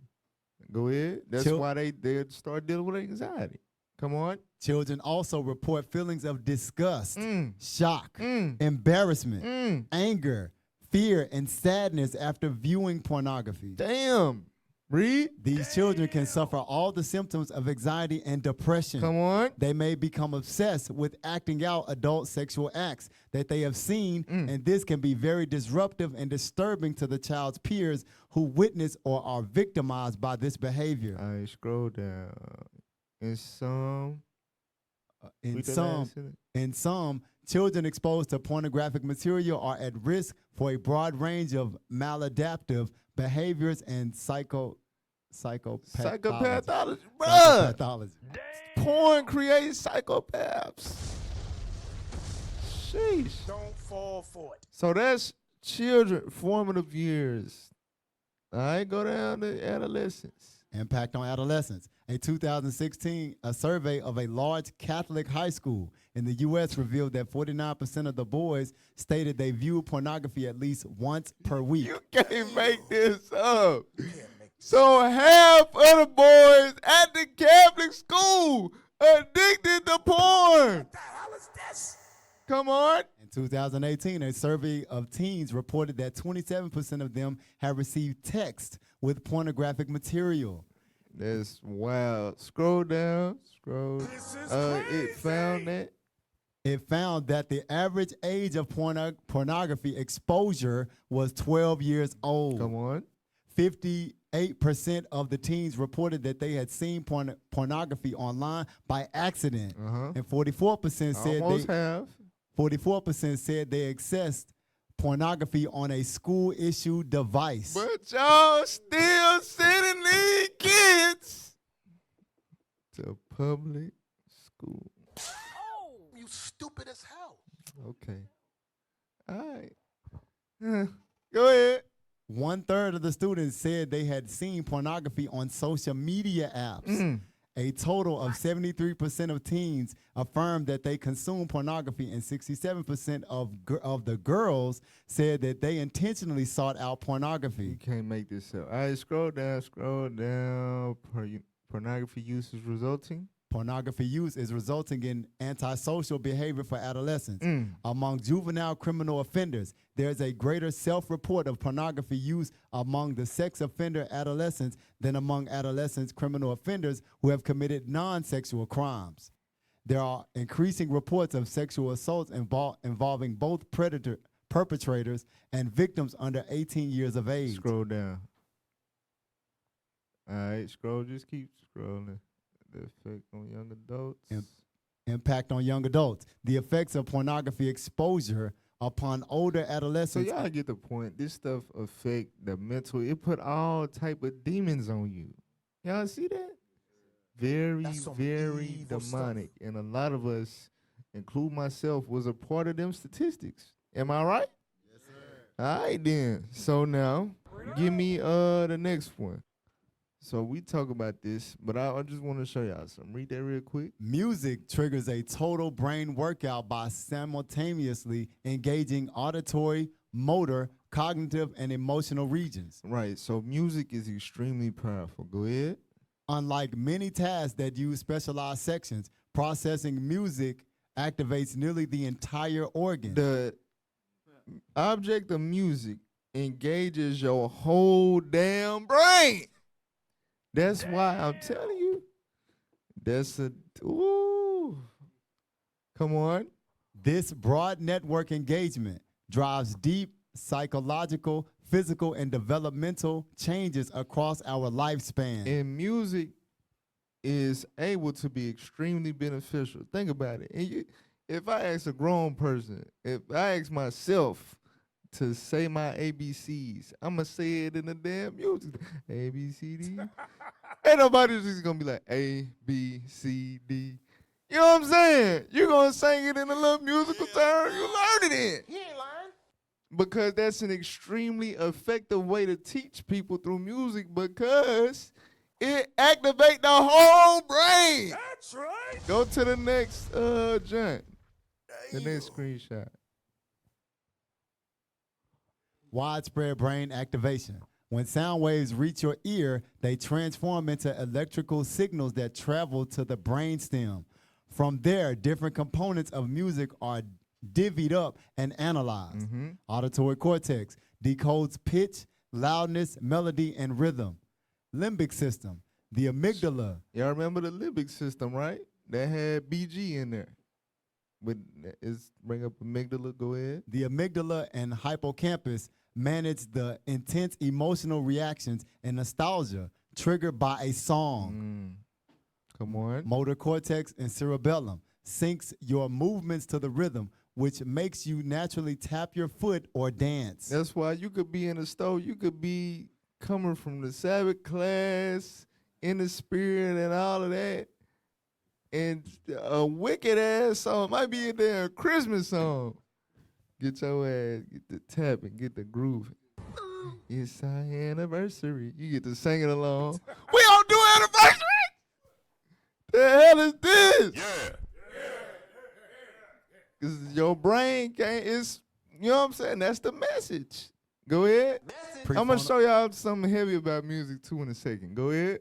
Prefrontal cortex analyzes the mathematical and architectural structure of the melody. So y'all know Esau know this stuff, right? Yeah. All right. So was that it? Was that it? That was it? Let me see don't put it on the screen, but let me see the next screenshot y'all got. So I can make sure.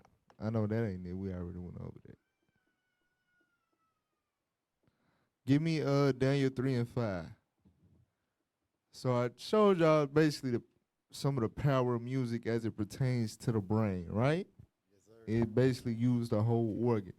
Neurochemical reactions. Listening to music changes your brain's chemistry in real time. Dopamine release. Wait a minute. Listen to music changes your brain chemistry in real time. What the hell? Read on. Dopamine release. Anticipating your favorite part of a song activates the reward system, releasing dopamine. This is what causes. Hey, you ever was gearing up for your favorite part and then that junk like paused or scratched? That it make you glitch. Like, yo, for real. Cause that dopamine building up, bruh. You ready to be like, wow. You went through you know what I'm saying? You ready for it. Go ahead. This is what causes physical chills or euphoria. Euphoria. That's a class by itself. All right, scroll down. Stress reduction. Music suppresses the hyperactivation of your stress response.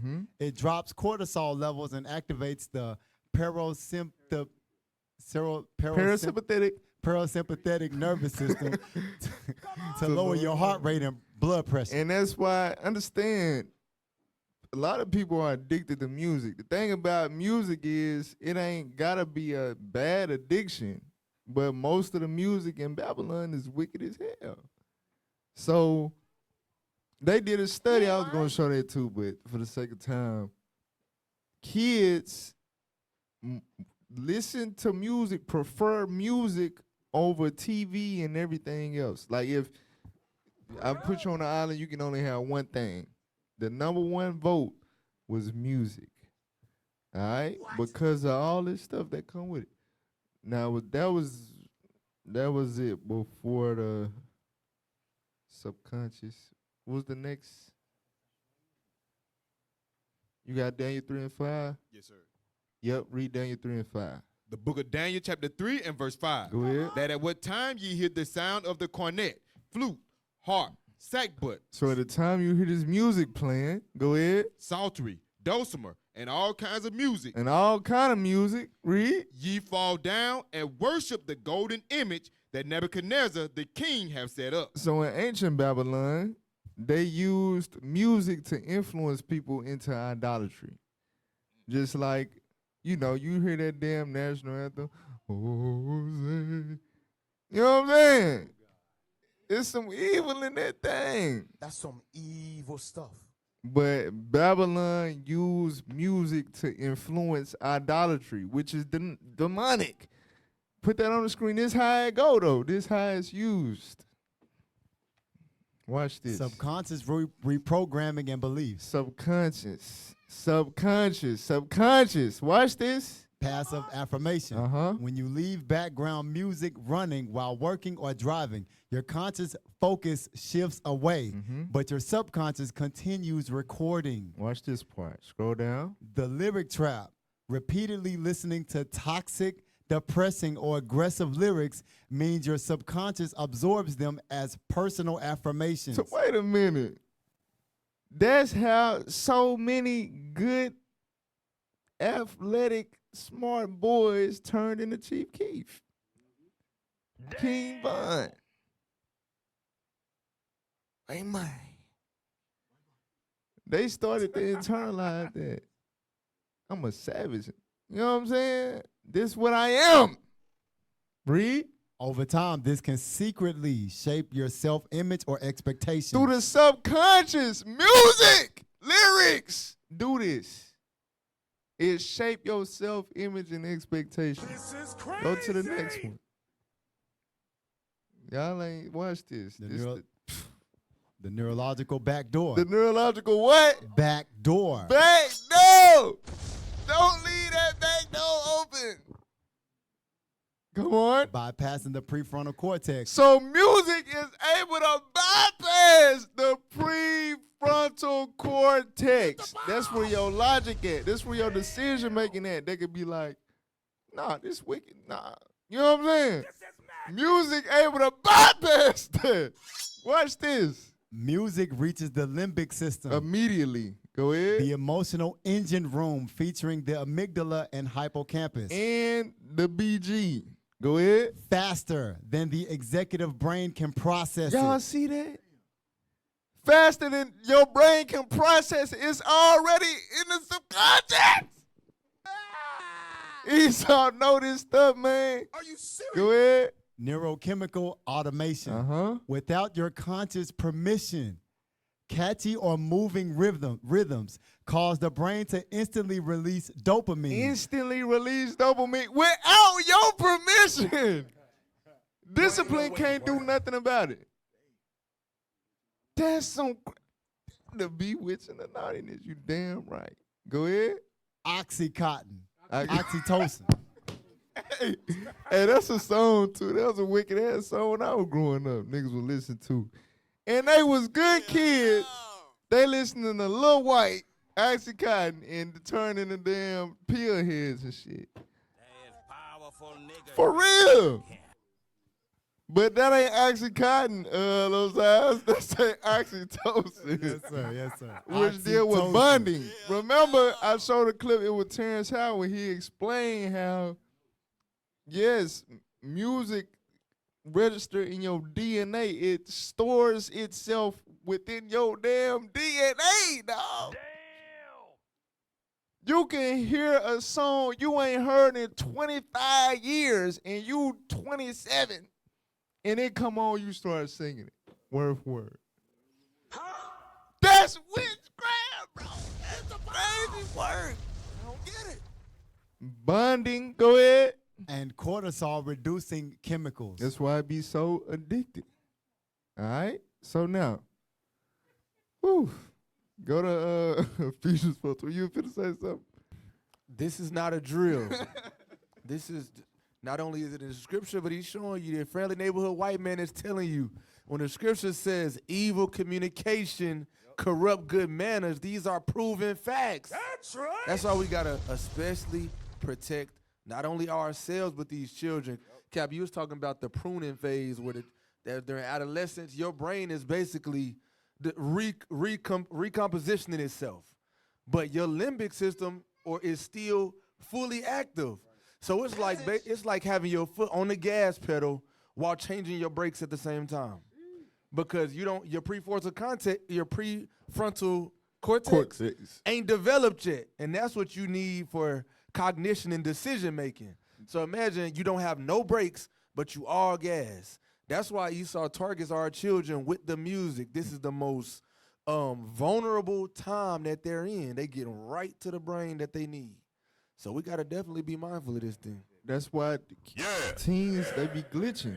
Cause like, hey, he good. He a good child. And then they'll just do something crazy. Something stupid. Like, what the hell?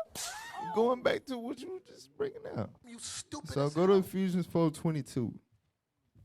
So that's how we grew up. Right. that's the prefrontal cortex we dealing with. Evil. That's some evil stuff. Read that. The book of Ephesians chapter 4 verse 22.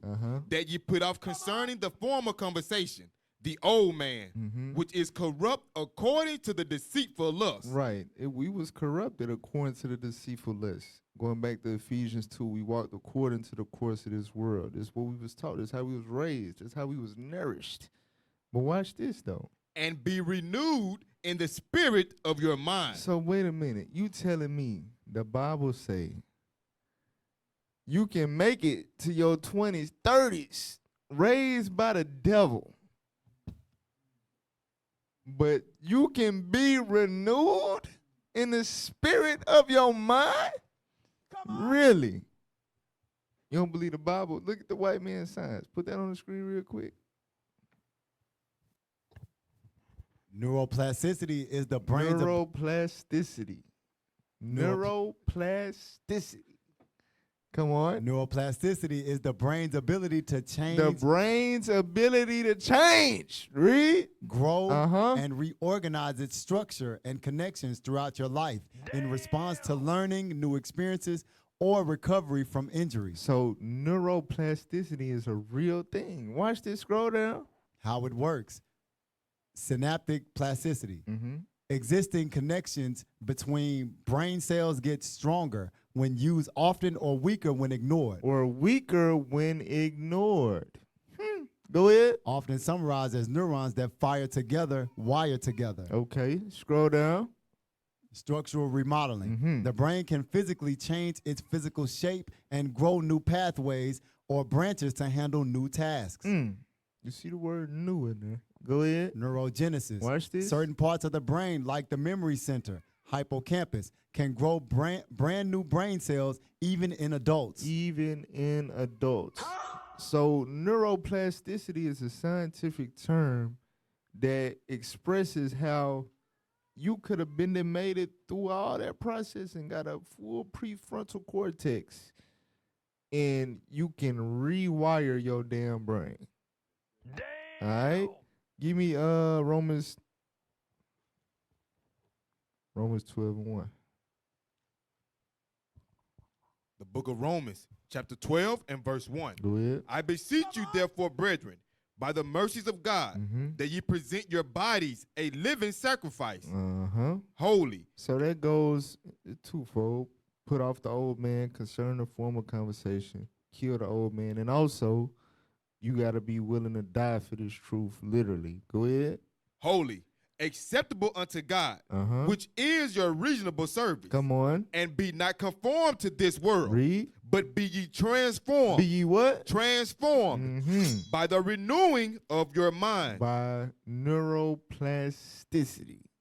The Bible call it the renewing of your mind. Go ahead. That ye may prove what is that good and acceptable and perfect will of God. So how do this work, right? How you reorganize, restructure when, your brain is already developed? How does that work, right? Go to Isaiah 55, verse 7. So in order, Christ said you can't put new wine into what?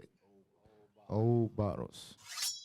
So in order for these new pathways and new neurons and all of that to reshape your brain is something that gotta happen first. Read that real quick. The book of Isaiah, chapter 55 and verse 7. Come on. Let the wicked forsake his way, and the unrighteous man his thoughts. All this go back to except a man be born again. Because the way you was raised by Satan, by the pale horse called death, you was brain dead, for real.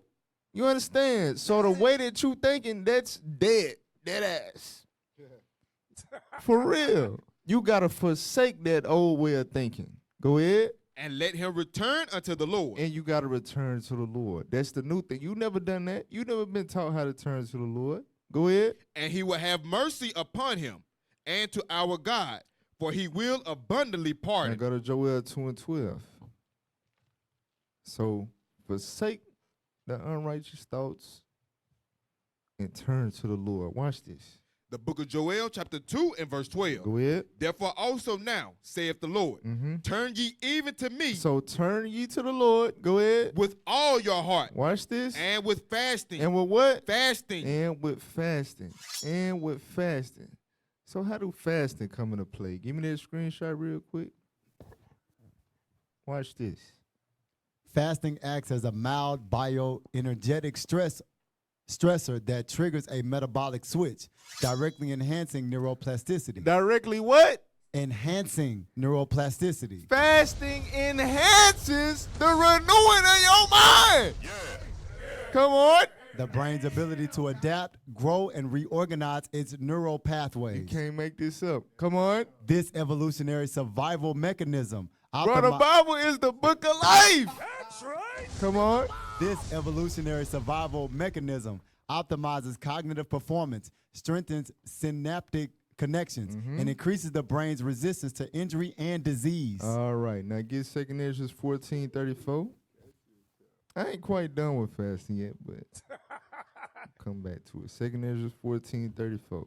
The book of 2 Ezra, chapter 14, verse 34. Come on. Come on. Therefore, if so be that you will subdue your own understanding You got to subdue your own understanding. Go ahead. and reform your hearts. And reform your hearts. Neuroplasticity. That's commanded of us. Go ahead. Ye shall be kept alive, That's how you going to live. Read. and after death ye shall obtain mercy. So what does that mean, subdue? Put that on the screen real quick. Subdue your understanding. Subdue. Scroll down. To conquer and bring into subjection. To do what? Conquer and bring into subjection. Conquer and bring into subjection. That sounds familiar, don't it? So God commands us to subdue our understanding, that old man, right? Now, get the breaking old habits. Put that up there. Breaking old habits using neuroplasticity requires creating new neural pathways. So notice, breaking old habits requires creating new neural pathways. Read. Reprogramming brain reactions and removing triggers. And subduing your understanding. Go ahead. The brain's adaptive wiring allows you to weaken old automatic behaviors by replacing them with intentional, repeated choices. So notice, you can weaken the old automatic behaviors, but you have to replace them ultimately. You understand that? Through intentional, repeated choices. Now, give me that other one about fasting. Yep, put that up there. Watch this. The upregulation of BDNF. Come on. Fasting triggers a significant increase in brain-derived neurotrophic factor. BDNF acts like fertilizer for the brain. It acts like fertilizer for the brain. Watch this. It serves as a molecular bridge linking fasting to neuroplasticity. Come on. It stimulates neurogenesis. It stimulates neurogenesis. Watch this. Which is the production of new neurons from stem cells, specifically in the hippocampus, the brain's learning and memory center. So think about what fasting is doing. You denying, you keep yourself from doing what you're used to doing. So it's paving a way for new habits to be created. You understand that? Yeah. It's purging and clearing and making room in your brain for the new righteous habits to be developed. That's why fasting is so necessary. Now give 1 Corinthians 16:15. So remember, it's required, though, to replace the old habits. It's required to replace. So if you develop certain addictions and things of that nature, because we all had something, you have to replace it. Read that real quick. The book of 1 Corinthians chapter 16, verse 15. Come on. I beseech you, brethren, ye know the house of Stephanus, that it is the first fruits of Achaia, and that they have addicted themselves to the ministry of the saints. You have to addict yourself to the ministry. That's right. The ministry, first and foremost, the word of God, this understanding. But the ministry is also the body, the works, the departments, the gathering together, the unity, the whole nine. You got to addict yourself to this thing. Yeah. You understand? Once you forsake the unrighteous thoughts, you start cleansing and fasting to pay it away. This is what you now have to replace those thoughts with, the ministry. All right? Now, give me the dopamine. Yeah, put that up there. Dopamine is a chemical messenger in the brain that drives addiction by flooding the reward system with pleasure, teaching the brain to repeat the action. So dopamine teaches your brain to repeat the action. Watch this. And reducing natural sensitivity over time. So now read Proverbs 15:30. So the reason I got to this precept, I was reading Samuel, and Saul was slow. He was a D-head. So they whooped the Philistines, but he made them fast. So imagine you just whoop a whole army, and you got to travel back home, but you can't eat or drink nothing. So Jonathan, Saul's son, he didn't hear when he proclaimed a fast. So he found some honey and ate it. And it said his eyes were immediately enlightened. So I thought about that. I'm like, damn, that's like, when you hungry, you starving, and then you finally get a taste of some good ass food, right? It rejuvenates you. You understand? So read that real quick. Watch this. The book of Proverbs, chapter 15, verse 30. Uh-huh. The light of the eyes rejoiceth the heart. The light of the eyes rejoices the heart. Go ahead. And a good report maketh the bones fat. And a good report makes the bones fat. So now put that screenshot up real quick. Read that. The light of the eyes rejoices the heart. Mm-hmm. The light which we see with our eyes, and by the help of which we see many other pleasant objects. So that's the part we want to focus on. So yeah, light is beautiful to see, but that light shines on objects that, when we see it, it rejoices our heart. Go ahead. Is a great comfort and refreshment. Uh-huh. Compare Ecclesiastes 11:7. Truly the light is sweet, and a pleasant thing it is for the eyes to behold the sun, which is a good comment upon this place. Now go to the next screenshot. Read that. Visual cues trigger anticipation, not just a reward. Uh-huh. Dopamine is primarily a molecule of anticipation and motivation, rather than purely pleasure. When you see something associated with a positive outcome, your brain experiences a dopamine spike before you even touch or consume it. Right, that excitement. Go ahead, scroll down. The mechanism. When you see a notification light, a restaurant sign, or a loved one's face, your midbrain dopamine neurons fire rapidly. So that's cornerly, right? Go ahead. The jackpot effect. Uh-huh. If the visual cue is unpredictable, like opening a social media app to see if you have new likes, Most of us know what that feel like. Read. the dopamine surge is significantly higher. Damn, I got 83 likes in 2 minutes. What the hell, going viral? What? No way, boy. Go ahead. Your brain treats the visual environment like a slot machine. Right, like if you've been to the casino, you hit the slot machine, you won. It ain't no feeling like that. So that's what dopamine do in general, right? So now, get Psalm 119, 130. So remember, we talking about rewiring the brain.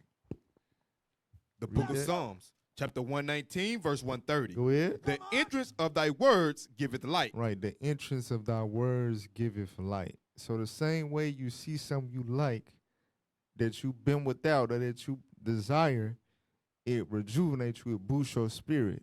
That's how it's supposed to be when you learn a new precept, when you listen to 5 class, when a new understanding come out, you read and you be like, damn, I didn't know that was in the Bible. That just supposed to rejoice your heart. It's supposed to light your eyes. Go ahead. It giveth understanding unto the simple. Now, go to Hebrews 11:1. So the bottom of Proverbs 15 and 30, it said a good report fatten the bones, like good news. You hear some good news, it give you a dopamine rush. Damn, for real? What? You get excited, right? Hebrews 11:1. The book of Hebrews, chapter 11, verse 1. Uh-huh. Now faith is the substance of things hoped for, the evidence of things not seen. Read. For by it, By faith, read. the elders obtain a good report. A what? A good report. A good report. So imagine, I ain't gonna say imagine, most of us should have experienced this.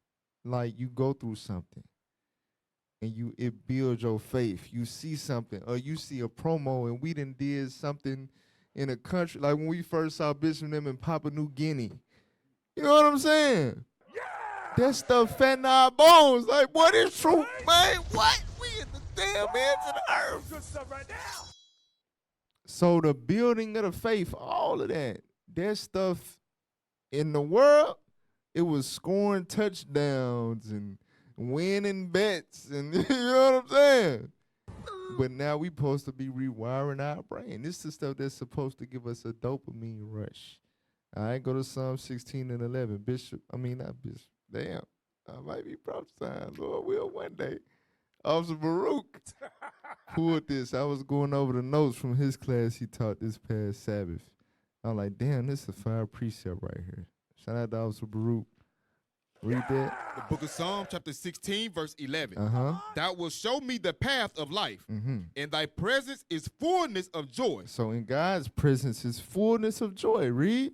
At thy right hand there are pleasures forevermore. So we know in the world the pleasures of sin and all of that, that's the pleasures we used to talking about. But the new man with the new brain, the new mind, the renewed mind, understand the pleasures that come from God. Right? Get Wisdom of Solomon 8. Start at 16. The book of Wisdom of Solomon, chapter 8 and verse 16. Mm-hmm. After I am come into mine house, I will repose myself with her. The her is wisdom, read. For her conversation have no bitterness, and to live with her have no sorrow, but mirth and joy. But happiness. Go ahead. Now when I considered these things in myself, and pondered them in my heart, how that to be allied unto wisdom is immortality. Watch this. And great pleasure it And is. what? And great pleasure. And great pleasure. Go ahead. It is to have her friendship. So when you got friendship with wisdom, you know what I'm saying? You somebody that the Lord dealing with on that level, that's great pleasure right there. That's right. Come on. And in the works of her hands are infinite riches. Come on. And in the exercise of comforts with her, Watch this. prudence. And in talking with her, a good report. And a good report do what? I went Fatten the bones. Y'all remember that? Yes, sir. Dopamine. Go ahead. I went about seeking how to take her to me. For I was Because when you full of dopamine, you just be able to do stuff you ain't normally able to do. You turned up. Yeah. You able to lift 315 in the gym. That's what wisdom is able to do for us when your brain is rewired. Go to Psalm 133 and 1. the book of Psalms, chapter 133 and verse 1. Go ahead. Behold, how good and how pleasant it is for brethren to dwell together in unity. Remember, in the world on the weekend, we used to, go get fresh, get a new outfit, cologne, all of that, to go to a hot, humid ass, crowded, stinking, drunk, high people you don't know, strangers, weirdos, violent people. You know what I'm saying? That's how we got our dopamine in the world. What the hell is this? God said how pleasant it is for brethren to dwell together in unity, in righteousness. Yeah. You understand? You supposed to feel that rush like today is damn Magic Springs Day. You know how you excited about something, you can't sleep, you waking up early. You know what I'm saying? Fire! That's how it's supposed to feel. You supposed to have that excitement. All right, get Malachi 3:16. You know this one. Read that. The book of Malachi, chapter 3 and verse 16. Read. Then they that feared the Lord spake often one to another, and the Lord hearkened and heard it. And a book of remembrance was written before him for them that feared the Lord and that thought upon his name. So them that fear the Lord spake often one to another, right? Get Proverbs 15:26. Read that. The book of Proverbs, chapter 15, verse 26. Uh-huh. The thoughts of the wicked are an abomination to the Lord, Right, that's why you got to be born again. Read. but the words of the The pure words of the pure, meaning them that fear the Lord, go ahead, are pleasant words. are what? Pleasant words. That's why we speak often one to another. So if you're not speaking often one to another, it's probably because that's not pleasant to you, probably because your brain ain't renewed. You understand? If your mind renewed, you'd see officer such and such on your call ID, you supposed to get a damn. You know what I'm saying? Yeah. Ain't no way I'm gonna see a bishop, deacon, captain. They shouldn't hear 2 rings. For real. Soon as it pop a damn. Ring, how we already talking? That's supposed to be the feeling because it's pleasant That's right. for the new man, the renewed man. All right, go to Wisdom of Solomon 18:21. The book of Wisdom of Solomon, chapter 18, verse 21. But then the blameless man made haste. Talking about Moses. Go ahead. And stood forth to defend them, and bringing the shield of his proper ministry. So Moses brought the shield of his proper ministry to defend the Israelites. And what was that shield of his ministry? Go ahead. Even prayer. Even what? Prayer. Even prayer. So prayer is an element of the ministry. It's a shield of the ministry. All right, watch this. Psalm 55:17. So remember, you got the BG. What is, how you say it? The, not basil. Is it basil? Basal ganglia. That deal with habits, if I'm not mistaken. All right, read that real quick. The book of Psalm, chapter 55, verse 17. Come on. Evening and morning and at noon will I pray and cry aloud, and he shall hear my voice. Right. And this is stuff that you notice when you do this with your kids, it become routine, it become stamped, it become wired in their brain. Message. You like go to bed, they're like, well, we didn't send our prayers. You understand? Message. You rush and leave the house, the prayers. Right? So this is stuff that is supposed to become routine. When certain stuff you do every day, it happened on autopilot. You just facing Jerusalem. Damn. You know what I'm saying? It wasn't you just do it. That's how our brains gotta be wired. Tobit 3:16. This is why. Well, an example why. Tobit 3:16. The book of Tobit, chapter 3 and verse 16. Go ahead. So the prayers of them both were heard before the majesty of the great God. Talking about Tobit and what's the sister name? Sarah, I think. No, not. Yeah, Sarah. So Tobit and Sarah, they both prayed and they distressed to the Lord. And their prayers got heard. Go ahead. And Raphael was sent to heal them both. So when they prayed, an angel of God was sent to heal them both. Is it, do we normally have weak and sickly people among us? Do we got things we be needing healing from? So we see how the healing angels are activated. Through what? Through prayer. All right? Give me that screenshot real quick. The prayer put angels in motion. Yes. Prayer both involves and significantly affects the prefrontal cortex. I know some of y'all are like, but that ain't got nothing to do with the class. Yes, it do. Prayer involves and significantly affects the prefrontal cortex, the forehead. Come on. Extensive neuroimaging research utilizing fMRI and SPECT scans indicates that engaging in focused, intentional prayer directly activates this brain region.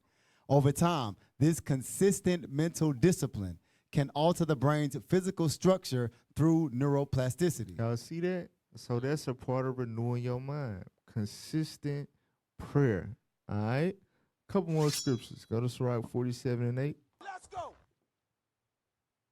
Sirach 47 and 8. I know prayer, we be forgetting to pray and all that. Yeah, you got work to do. The book of That Ecclesiastes. got to be something that's wired in your brain. You got to feel irregular when you ain't sent prayers up. Because that's what you do. At least 3 times a day. That's how we got to get. Read that. The book of Ecclesiastes, chapter 47 and verse 8. Come on. In all his works, he praised the Holy One Talking about King David. Go ahead. He praised the Holy One most high with words of glory. With his whole heart, he sung songs. With David's whole heart, he sung songs. Read. And loved him that made him. He set singers also before the altar. Read. That by their voices they might make sweet melody. And daily and sing. What? And daily. And what? And daily sing praises in their songs. Wow. David had a record label. The hell is this? And it's true. Music is powerful, not just for evil. Esau just know how to use it for evil, just like everything else. But the Lord made music have that powerful capability for a right reason.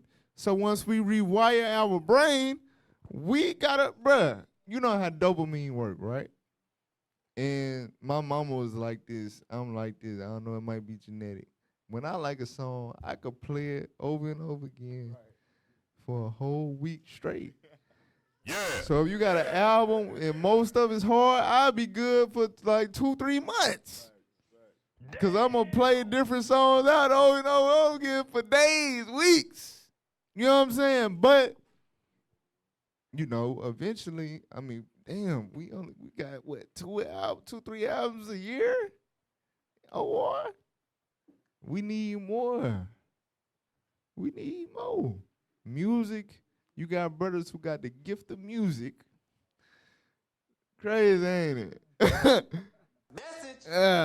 Now, jump down to verse 17 about Solomon, who was David's son. Read that. Verse 17. The countries marvel at thee for thy song. The countries marveled at thee for thy songs. We didn't have to make no song about shooting a nigga, shaking a booty, jewelry, none of that to be world famous for our music. That's some You understand? Our stuff was about wisdom and praising the Lord and admonishing one another. And it was going viral, platinum, around this giant in the ancient times. The hell is this? We just got to tap in. So a lot of us got that gift. We got to use it. Israel got to stop. I know how easy it is. And that old man, Drake, he dropping new stuff every year. You know what I'm saying? Young boy dropping 8 albums a year. Once that dopamine run out for the one OR album you played over and over and over again for 6 months, you'll fall into that lyric trap. Listening to some other BS. So we gotta tap in, y'all. We gotta tap in. So we gotta do our best to purge that desire for that worldly music the best you can and stay in the spirit, listening to righteous music. All right? Because that involves neuroplasticity. It engaged the whole damn brain. The hell is this? Passive affirmation. You listen to righteous music all day, every day? That's what you put in your subconscious mind. That bypassed the prefrontal cortex. You understand that? Come on. So now, last scripture, Colossians 3:9. Let's go. So, tell you, man, hey, this is what has to be done. This is what born again looks like.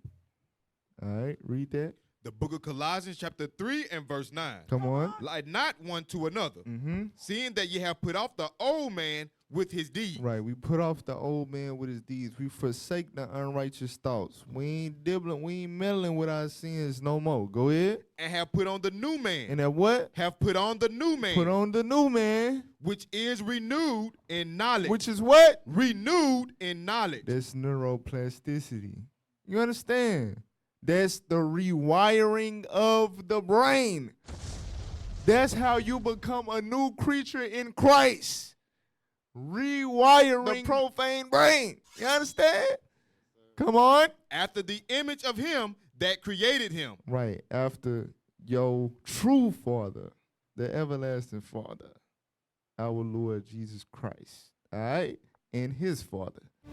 Across the earth, the prophets move. From city streets to distant lands, the message is the same. Israel must rise. Through every quest, every journey, the truth spreads. No border can contain it. No distance can silence it. Our nation lives in every moment. In joy, we celebrate marriages. In sorrow, we honor our dead. On the Sabbath, we gather as one.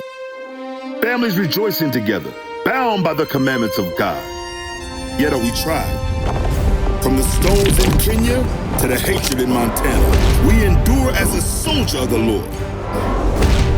And still, the mission expands. On the airwaves, on the screens, in every nation under heaven, Israel's voice is heard.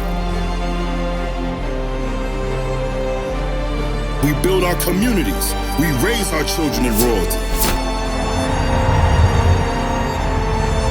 We restore what was broken. We clean what was defiled. We show the world who we are.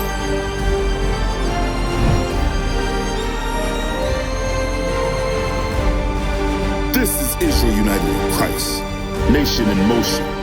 Nation endures.